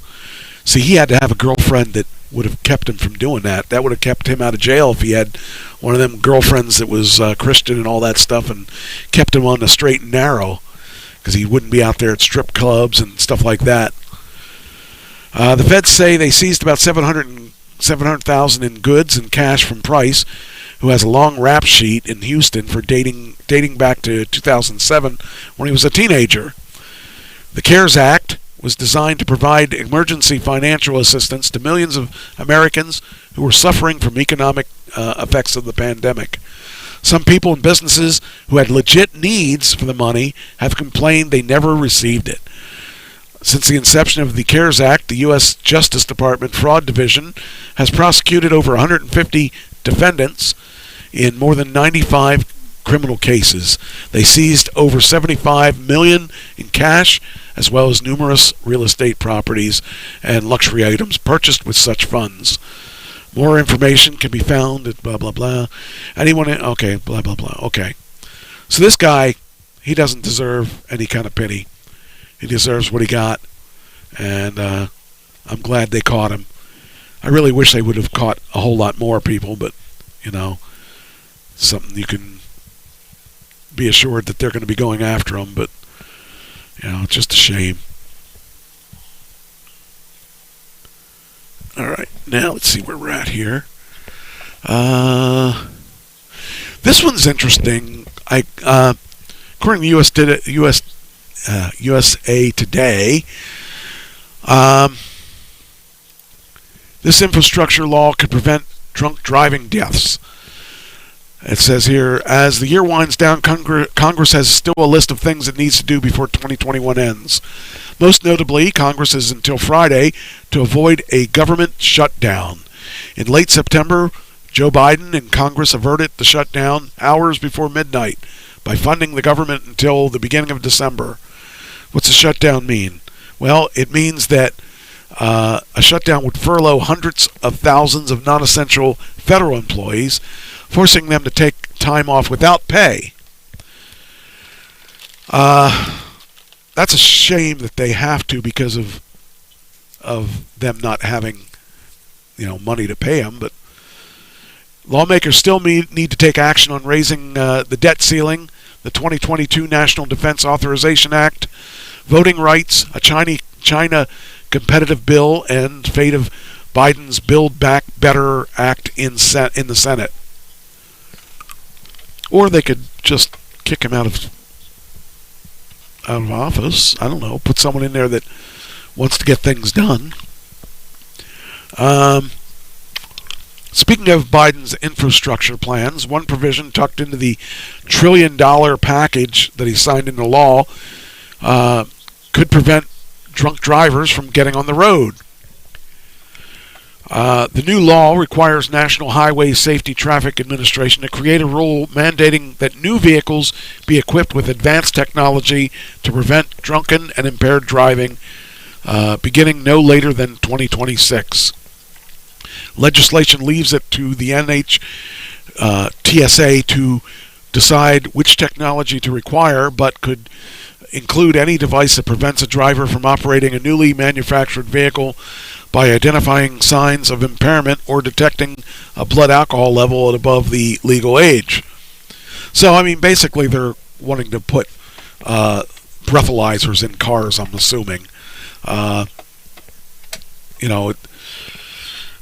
I would like to, I'm terrified of drunk drivers or impaired drivers because they're still out there and they still do the damage. But I think the amount of people that it would affect is a minimal amount of people. And to tie that into a bill, I don't know. I don't like that. I don't like the idea of it. I would like to see it stand on its own and not be tied into a bill attached to something else.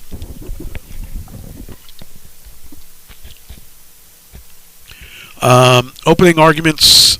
Oh wait, that's another article. Is that another article? Oh. Huh? Okay. That's weird.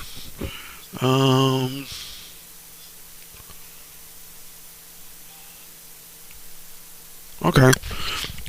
It's weird it went into another article altogether. But anyway, I'd be interested to see, because like my cousin was an avid drunk driver. He didn't want to live, and he ended up taking his life as a drunk driver. Was a shame. Anyway, 15-year-old confessed to killing his mother in Texas. That's such a weird thing to think about, that this kid was that young and he killed his mother. And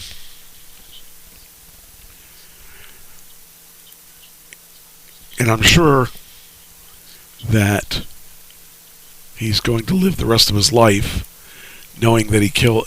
chances are he's going to be guilty. He should be put away if he killed his mother. It's simple. Dallas teenager shot his mother while she was apparently babysitting her granddaughter. 15-year-old shot and killed mom Amy Salinas of Alvarado, 47, inside her home on Friday, then used her car to drive the 2-year-old granddaughter to her great-grandparents' house. No details were immediately available as to what led to the slaying. Police had initially responded to a call of an abandoned child, and so the 15-year-old shot and killed the mother, and then he stole her car to take her to the grandparents. The child was supposed to be with her grandmother. Police conducted a welfare check at the home and found her dead of a single gunshot to the head.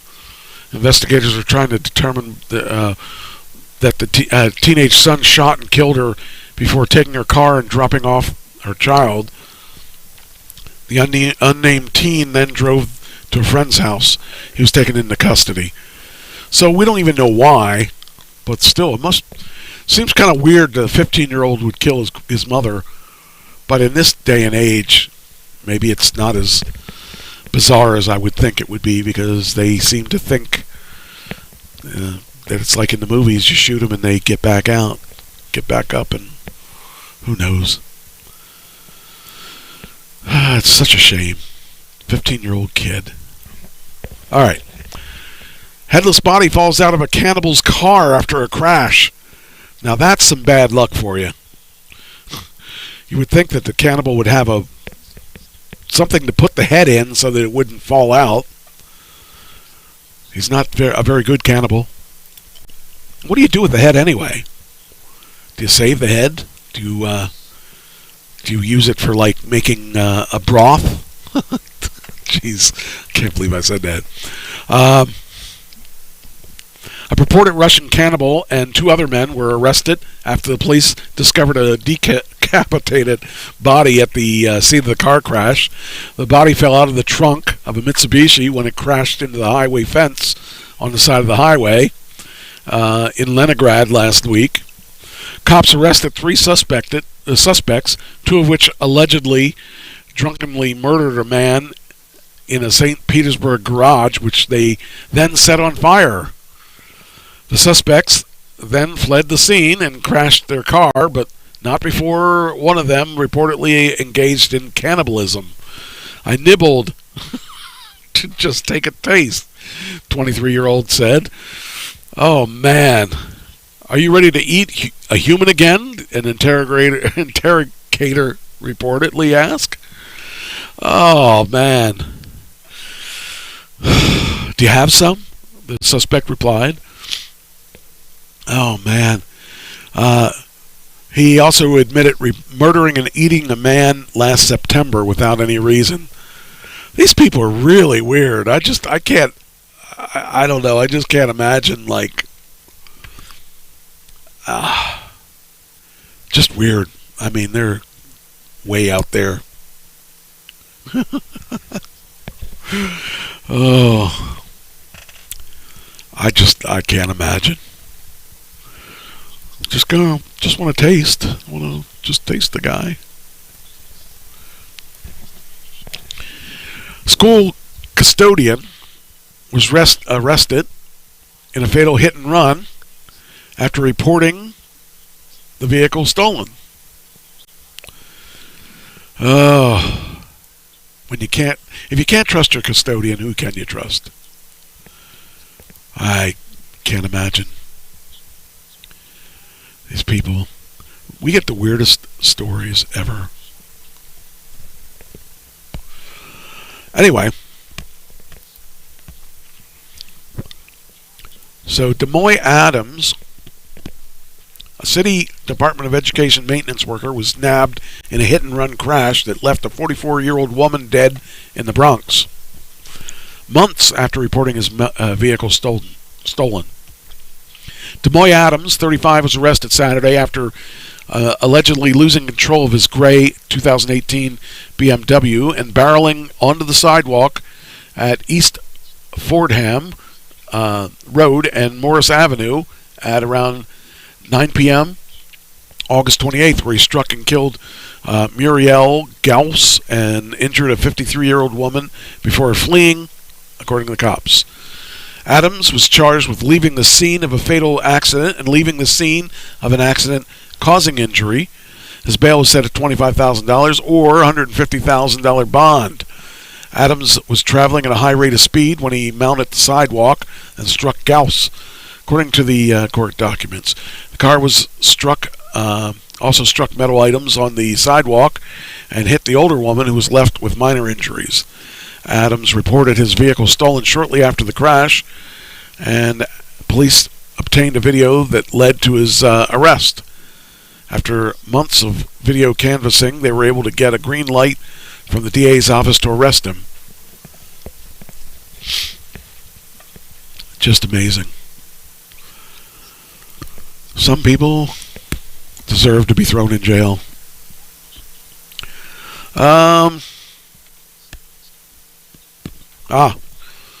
Yeah, this is an interesting article.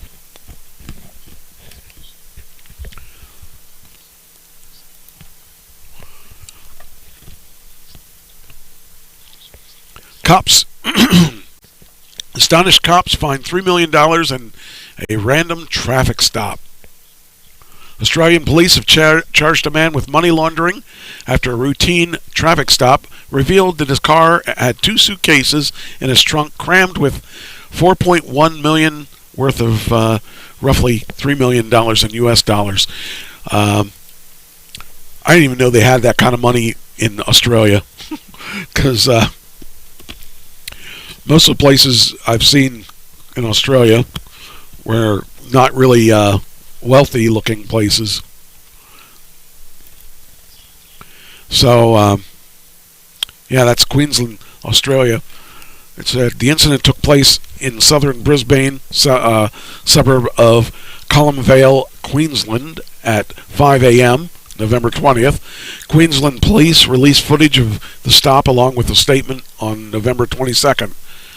At the start of the traffic stop, police said that they initially watched the driver place a large suitcase in the boot, which is the trunk, of his vehicle, and they approached. While speaking to the suspect, police said he became nervous and elusive. The video then shows the Australian police officers looking through the man's car. One police officer can be heard asking the suspect, "Are you going to tell me what's in that bag?" In the next shot, one of the police officers wearing a body camera can be seen opening the bag in the trunk of the man's car, or the boot, using a penknife, as the bag was sealed shut with a cable tie. The police officer cuts through the cable tie and opens the bag to reveal wads of cash. One of the police officers in the video can be heard saying, "It's cash. It's all cash." Well, there's nothing illegal about carrying that much cash. I mean, really. And shortly thereafter, one of the police officers can be heard saying, "2 bags in the boot," which is the trunk, "absolutely full of cash, like mate 50s, 100s, 20s, all in vac-sealed bags." Police said that after doing some counting, they concluded the bags held Australian $4.1 million in cash, which is about $2.95 million in U.S. The man, a resident of New South Wales, whose identity has yet to be disclosed, was arrested and subsequently charged with money laundering. Individuals carrying sums of money that exceed $10,000 Australian or $7,200 American must declare such amounts to the authorities. According to the Australian government, under Australian laws, anyone found guilty of moving $1 million or more can be sentenced up to 25. Well, you know, the thing is, we don't even know why it was there. They haven't really said that he did anything wrong other than having 2 bags of money. So I don't know. Police said the suspect has been charged with failing to comply with the country's COVID-19 public health directives, such as which have placed major restrictions on freedom of movement in a bid to corral the coronavirus. Suspect, well, it doesn't say that he did anything wrong other than have the money. It doesn't say it was stolen. So maybe the guy just saved it. Maybe he just had a lot of money in his room and decided to put it in a better place. I don't know. It's funny because if I watch Outback Truckers, which is all based in Australia, and it's funny to watch that show when the pandemic hits, because the truckers all of a sudden cannot move if they don't have a load of stuff in their truck. So if you're scheduled to drop a load off in, say, Brisbane, you don't move from Brisbane unless you have another load to go to somewhere else. So if you had a load that you had to pick up somewhere on the other side of the country, you can't do it because you have to have a load in your truck to move. I don't know. Seems kind of weird. So, all right. All right. Now I'm going to. I got to do a couple things. I'm going to change the way I do things today because I'm here all alone, so I can do whatever I want whenever I want. But it is 9:25. 9:25? Yeah. Time's wrong in that one computer. I got to figure out why. I just realized that. All right. I want to do some stuff here that I found interesting. There's a Rolls-Royce electric plane. And I wanted to do this last week, but I ran out of time. The fastest electric vehicle. It's really cool. This feat barely beats Revolt's land speed record of 357 miles per hour. It's 387 miles per hour to become the fastest electric vehicle. That, I think, is pretty neat. As we see electric getting into more and more areas of transportation and stuff, it's fun to see another vehicle, even though it's an airplane. It's fun to see that doing that. What did Elon Musk say? Let's see if Elon said anything good. Blow the whistle on Tesla. Cyber whistle. You can buy a cyber whistle. That'd be kind of fun. Wondering let's see what he's selling it for. For $50, and you can get it's out of stock again already. It's kind of fun. Inspired by the Cybertruck, you can have a cyber whistle. Elon Musk, you're funny. But anyway, so last week's Rolls-Royce took an all-electric Spirit of Innovation plane out for a run and set what is tentatively the record for the fastest electric-propelled vehicle on Earth. The company says it submitted 3 new world record attempts for verification to the World Air Sports Federation. On November 16th, the plane reached a top speed of 345 miles per hour over 3 kilometers, an average of 330 miles per hour over 15 kilometers, and the fastest climb was 3,000 meters, which was accomplished in 202 seconds, which each of these alleged records are absolutely obliterated. Each of these records obliterated the standing record. So during the process of reaching these records, the Spirit of Innovation achieved the recorded top speed of 387.4 miles per hour. Conveniently, back in October, the Team Vesco Revolt Little Giant set a land speed record for electric vehicles of 353.87 miles per hour at Bonneville. That a car on salt is nearly as fast as the world's fastest electric plane is totally bonkers to me. You'd think the planes would be faster as they have less friction to overcome and can run at higher altitudes where the air is thinner. So, if you ever wondered, that's what the land speed record is at this time. So that's kind of cool.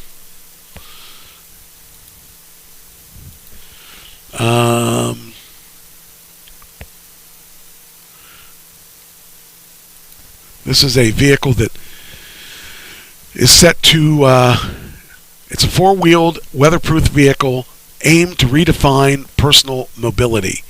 So it's a really small car, but it's kind of cool because it's kind of something you would see in the movies, you would think.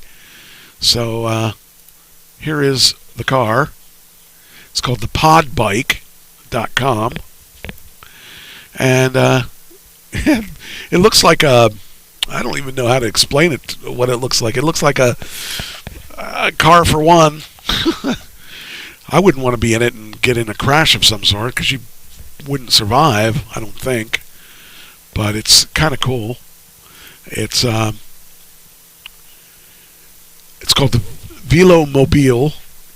It can be defined as a recumbent tricycle enclosed in a aerodynamic shell that provides protection. Usually the Velomobiles are human-powered, similar to a bike, but recently some of them have been converted to an electric assist. That would be kind of fun. The PO bike, the Po bike, Fricker, is an electric Velomobile that runs on four wheels. It's a creation of a Norwegian startup that believes that personal mobility should be fun, inspiring, and good for our planet. Founded in 2016, the company wanted to make something that would be providing the comfort of a car and deliver the performance of a modern e-bike, all while contributing to climate change. So it's kind of cool. It's but I wouldn't want to drive that in any heavy traffic or anything. It uses 3 motors, not one as most e-bikes do, and using the vehicle's pedals, the rider will generate power that will be transferred to the 2 motors located in the rear wheel. Both motors serve as regenerative braking, and in a steep terrain, regeneration can boost the vehicle's range of up to 40%. So that's kind of cool. Wonder what it's going to cost. Does it have a price? Let's see if it has a price. Has a 877 WH battery, which should be enough to get you 50 miles. It's kind of cool. Oh, okay. Here's the price. The price is about $5,600. I don't know. That might be fun for around town, I guess. I'd be afraid if anybody hits you with that, you'd be dead. It does have a dome, but I don't know. Just kind of be like getting hit on a real bike. But it's different. I wonder if that's a... no, that's not it. Oh, there it is. Let's see. Maybe this will show it running. Okay. Let's turn that off. See what this looks like. The pod bike. It's kind of cool. It's it looks like the tires and everything. Oh, well, that's only a... Okay, it's comfortable. Turn radius. Okay. But I don't know. It'd be nice to have something like that to exercise on too, because you're enclosed and all that stuff. One of the things I find about like riding bike in today's society is that if you get hit by a car, you're dead. You know. But with the covering and all that stuff, you might be okay. People would see you maybe a little better. It's got little LEDs on the side to light up. For $5,600, that would be okay. So, oh neat! It parks. Oh, you can park it you can park it standing up, like on its back end, and it would take no room at all. Okay, I changed my mind. I kind of like it after seeing one. I can send this link out to people that would be into it. So, yeah, it seems all right. Let me give that over to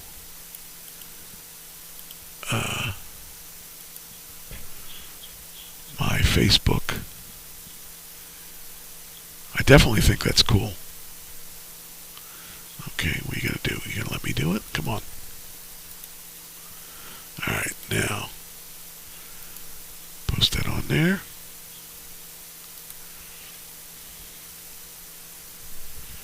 Okay, come on, do it.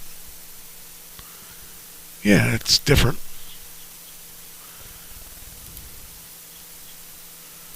And then we got this one. So there we got that. Okay. That'd be fun. Alright, next.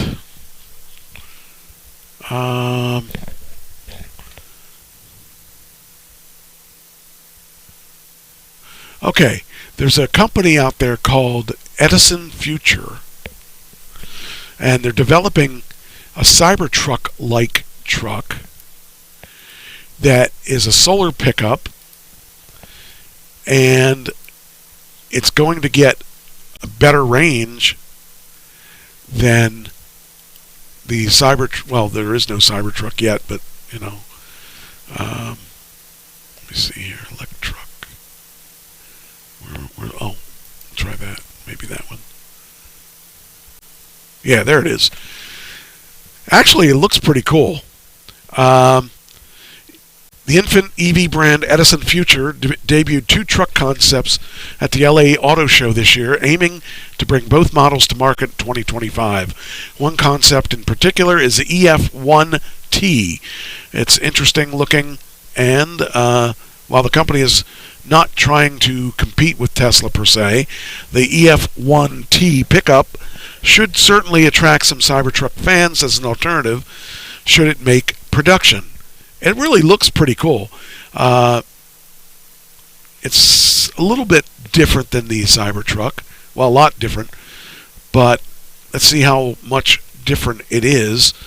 Edison Future is a new passenger EV brand created by Phoenix Motor in Ontario.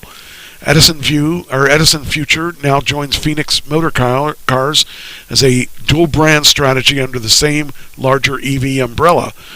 Furthermore, Phoenix Motor Cars exists as a wholly owned subsidiary of SBI Energy, which focuses on renewable energy, particularly solar.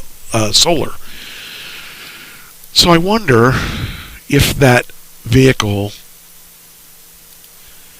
what price point that's going to be at. I don't know if it says or not. I've not read the whole article, so I will hopefully. Last April, we reported that SBI had entered into a partnership with Icona Design Group to develop a range of fully electric vehicles for passenger and commercial. At the same time, the company stated that the EVs will be sold under the Edison Future or Phoenix Motor brands as part of its presence at this year's LA Auto Show. Edison Future unveiled the first 2 electric truck concepts, and they're massive. I think it's kind of cool because it looks like on the back end in the tailgate that it has a roof that moves, that closes off, like the shuts off the bed and stuff for the rest of the car. I would like that vehicle. It looks a little bit like a normal truck versus the Cybertruck. Let me see what this one. This one's the other vehicle. Well, this one looks like a van. Oh, that would be really cool. That van would be really awesome. I would like that, because nobody's put out a van yet that looks kind of cool. I'd be interested in that because I could haul all kinds of stuff in that. Let me see. Looking for a price point of that. Wonder if that's a video that they're going to unveil it. Yeah, that's what it is. So, it kind of looks cool. Now, the thing that, that Tesla's has is that it does the adaptive suspension where you can raise it up and down, and it'll do crab walking and stuff like that. This one probably does not have any of that. See if it says what its price point is. Oh, here we go. Let's see. It says here there are going to be 3 different versions of the EFT, or EF1T and EF1V. Single motor, dual motor, tri-motor. The tri-motor is going to be the fastest and the most horsepower, as they usually are. And 0 to 60 is 3.9 seconds in the tri-motor. So, I mean, it's going to be, basic specs will be similar to what but it doesn't say the price point. I would love to see the price point on that. It would have to be I would think that it would have to be, for the tri-motor, it would have to be somewhere around 80K or less to be competitive. The solar SUV would be cool. Yeah, solar capacity charging. Wonder how that works. Oh, okay, so under it says here, the team at Edison Future anticipates these solar panels to provide 25 to 35 additional miles of range each day under sunny conditions. Fisker has one upcoming Ocean EV that's estimated to give you 4 miles a day under sunny conditions and 5.5 under ideal conditions. But they're saying again, that's like 25 to 35 miles is what Aptera says they're going to give too. So,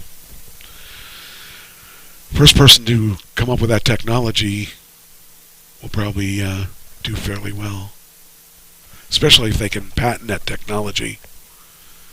So, anyway,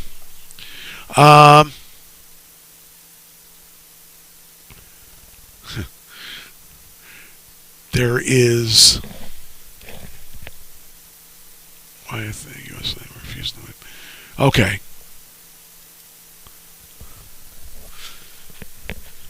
Elon shares hilarious theory about why U.S. leaders are refusing to admit that Tesla exists. You know, it really irritates the living daylights out of me that we talked about this last week about how Biden and Kamala Harris refuse to admit that Tesla is the leader in the electric vehicles. And in fact, they said that GM is, and GM has maybe 5% of the market. And Tesla has about probably 80% of the market in the U.S. So for some reason, they just are not willing to admit that. Let's see what it says from what... looking here for... Okay. Considering that Elon Musk's suggestions for carbon tax were rejected by the Biden administration for being too politically difficult, the fact that Tesla was not invited to the White House EV summit earlier this year, the president rewriting of modern auto history giving GM credit for the current EV transition, and the fact that Biden and VP seems adamant not to mention the word Tesla online, Elon Musk opted to poke fun at the White House ongoing snub. In a recent post on Twitter, Musk joked that the White House's leadership might actually be NCPs, non-player characters, so the word Tesla may simply be outside their dialogue tree.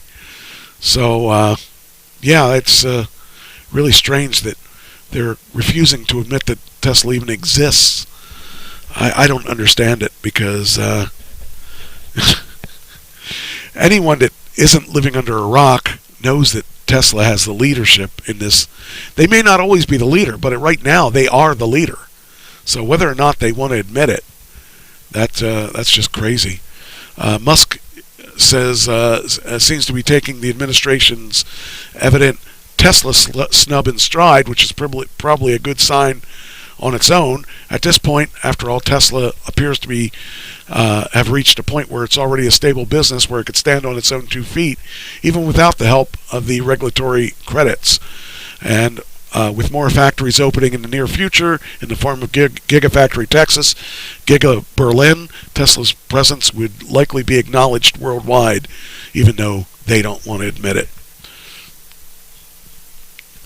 So, just really strange that they're just like not even admitting that they exist. So this is how Elon Musk responds to General Motors' EV comment from the from the CEO of General Motors. Let me post this so that everyone can look at it. It just irritates me that they just snub it. You know, they are the leaders, regardless of what you think. GM CEO Mary Barra said that her company is not going to cede its leadership position to anyone. Well, that's good because you don't have one. Tesla is certainly the pole position holder when it comes to the U.S. electric market. The U.S.-based EV manufacturer owns a sizable chunk of the global electric market, and as most of us focus on electric vehicles, it's hard to ignore the surrounding topics in its domain. Earlier this year, Mary Barra was asked about the electric motors and she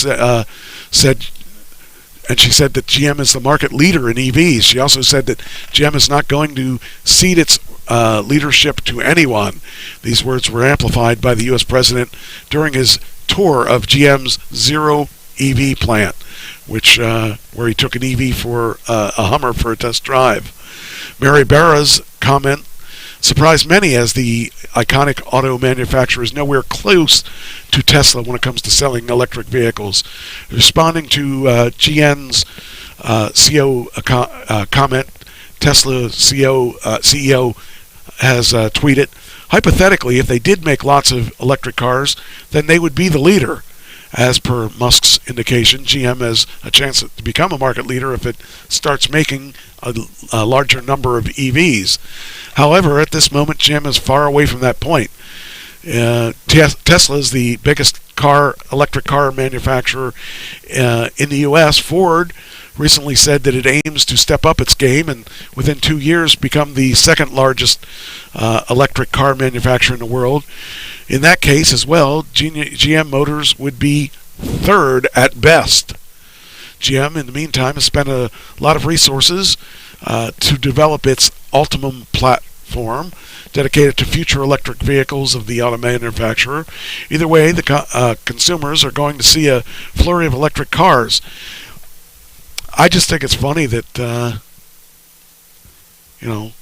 that they boast as number one when even Ford is bigger than them in the electric manufacturing. So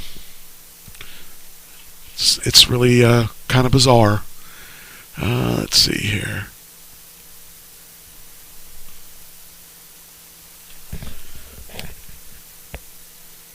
And Mary Barra, they recalled all of the bolts that were out there because of catching fire. So they're probably the number one vehicle manufacturer with recalls of electric vehicles.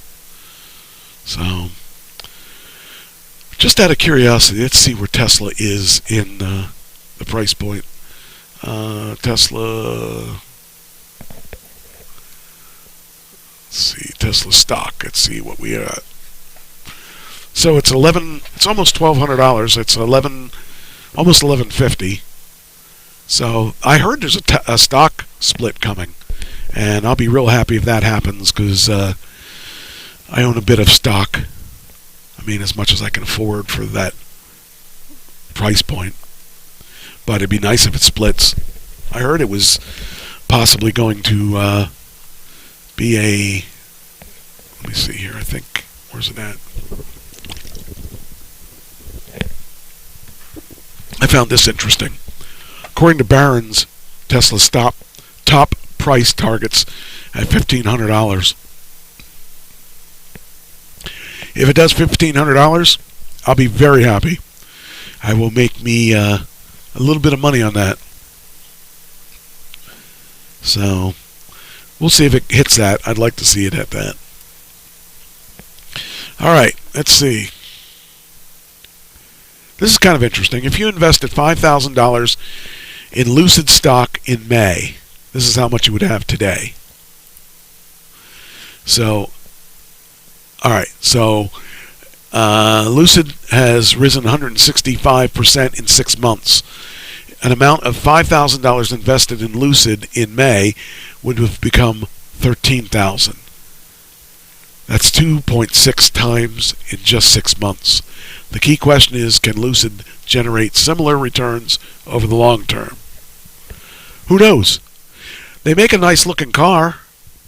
It still becomes down to, and the reason I really think that Tesla has a big advantage right now is that Tesla has 35,000 electric charging stations in the U.S. or in the world.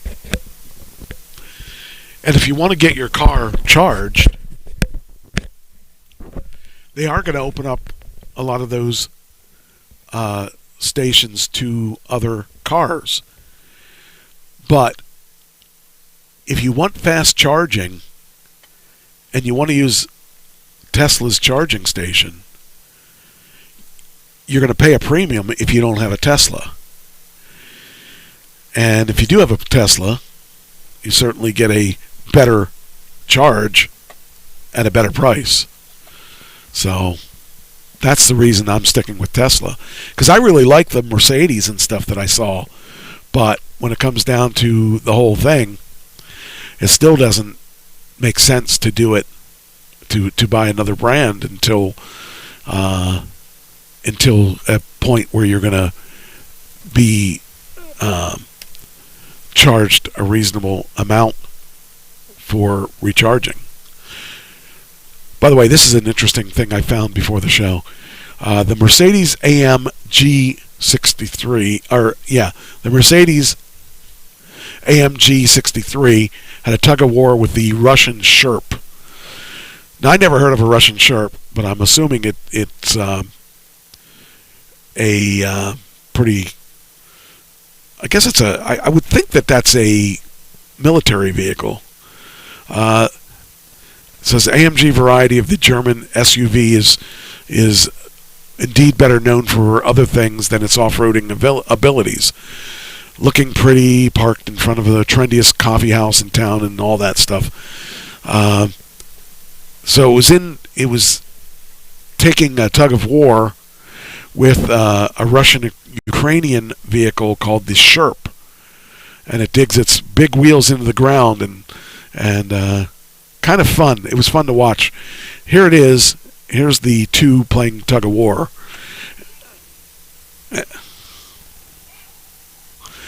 Just is really kind of interesting.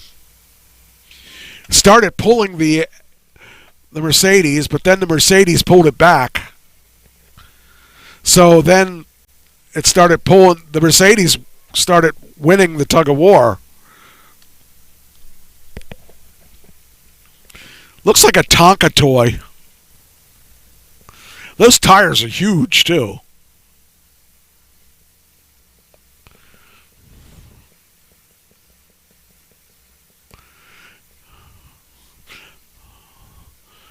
I can't even imagine paying for those tires.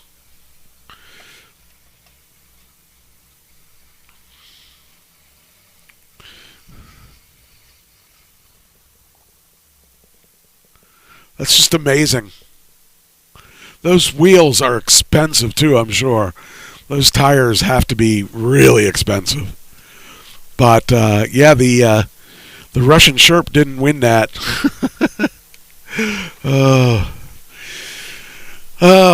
Let's see here. I want to play this video. You know, there's a lot of things out there about people that use their autonomous cars to the driver assist is really what it is nowadays. You really don't have autonomous driving yet, where the car's driving all by itself. You have to be paying attention to what's going on, and there's people out there that keep trying to push it beyond what it's supposed to do right now, and a lot of those people have regretted that. A lot of those people keep taking chances that they shouldn't take because they are going to end up, wrecking their cars and stuff like that. So there's this thing now where people are putting their cars at risk and their lives at risk to prove that the car can do what it's supposed to do. A lot of times it doesn't do what it's supposed to do. It says a lot of the problems with level 2 semi-automated driver assist systems from all car makers, and while Tesla tends to get most of the attention with their autopilot system, the truth is they're all inherently flawed. They're flawed because they ask two things from humans that we're simply not equipped to give: constant attention and readiness to take over while the machine does most of the work. And sometimes, not being absolute idiots, neither of things that we're great at. The latter was proved to be difficult effectively by a Romanian dude in a Peugeot. Using a water bottle jammed in the steering wheel to defeat the Peugeot 508's inadequate driver monitoring system, which seems to consist of a torque sensor in the steering wheel, our idiot, impatient for the coming of true autonomy, crawled into the back seat to pretend while the car used Peugeot's driver assist pack well beyond its intended capabilities with predictable results. And even better, the video was made for all of us to enjoy. So, I'm probably going to get dinged for this, but I think it's worth watching. You can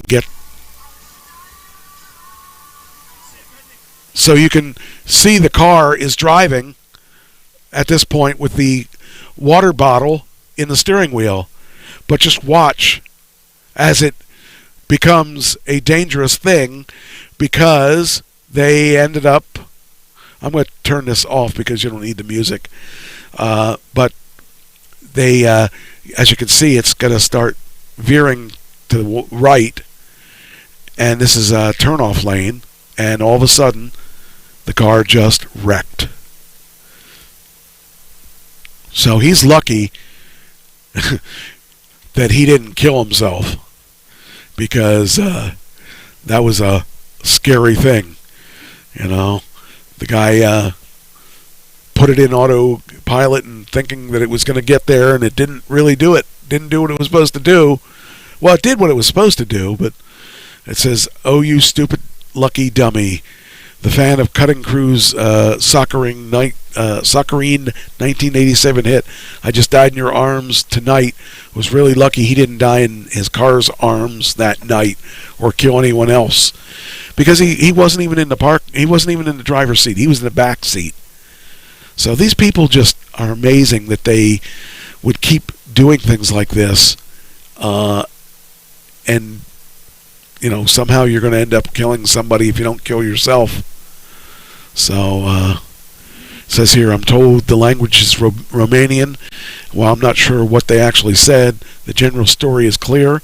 They were delighted at what they think is a super clever way to get the car to drive them by itself. Then the system gets confused by lane markings on the road and starts to veer off the highway.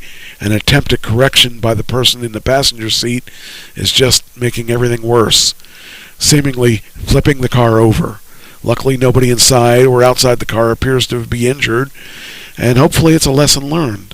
The driver assist programs are not self-driving, not even close. If you're not paying attention, constant attention, to what the car is doing, you're being an idiot.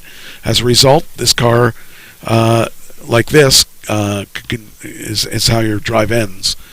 Peugeot's driver monitoring system isn't really good enough. It's not exactly the system's fault this happened. I will tell you that I use driver assist in my Tesla all the time. And there are times when the car gets confused And like when the road splits and it gets like if you're in the right-hand lane and there becomes another right-hand lane, when it comes up, it gets confused as to which lane it should go in. And sometimes it jerks the wheel, and then sometimes it'll jerk and go to the left lane all the way. So I have to keep an eye on stuff like that because it constantly is, well, it's not constantly, it's really occasionally does that. But when it does that, if you're not ready, you could wreck your car. So, yeah, it's a dangerous game to play. So, yeah. All right. Well, with that, I think I'm done. I think I've got the show under control, and my dog is under control. Here she comes. She's coming back to bug me now that the show looks like it's pretty much over. And it was fun. So it's been a while since I've done the show by myself, but I'm glad that I still did the show even though I wasn't feeling real good. Anyway, I will talk to you guys later. It looks like I froze in Facebook again, but it looks like YouTube went all the way. So anyway, let's see here. There we go.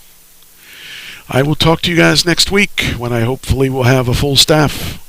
And until then, I will talk to you later on. And remember the most important part.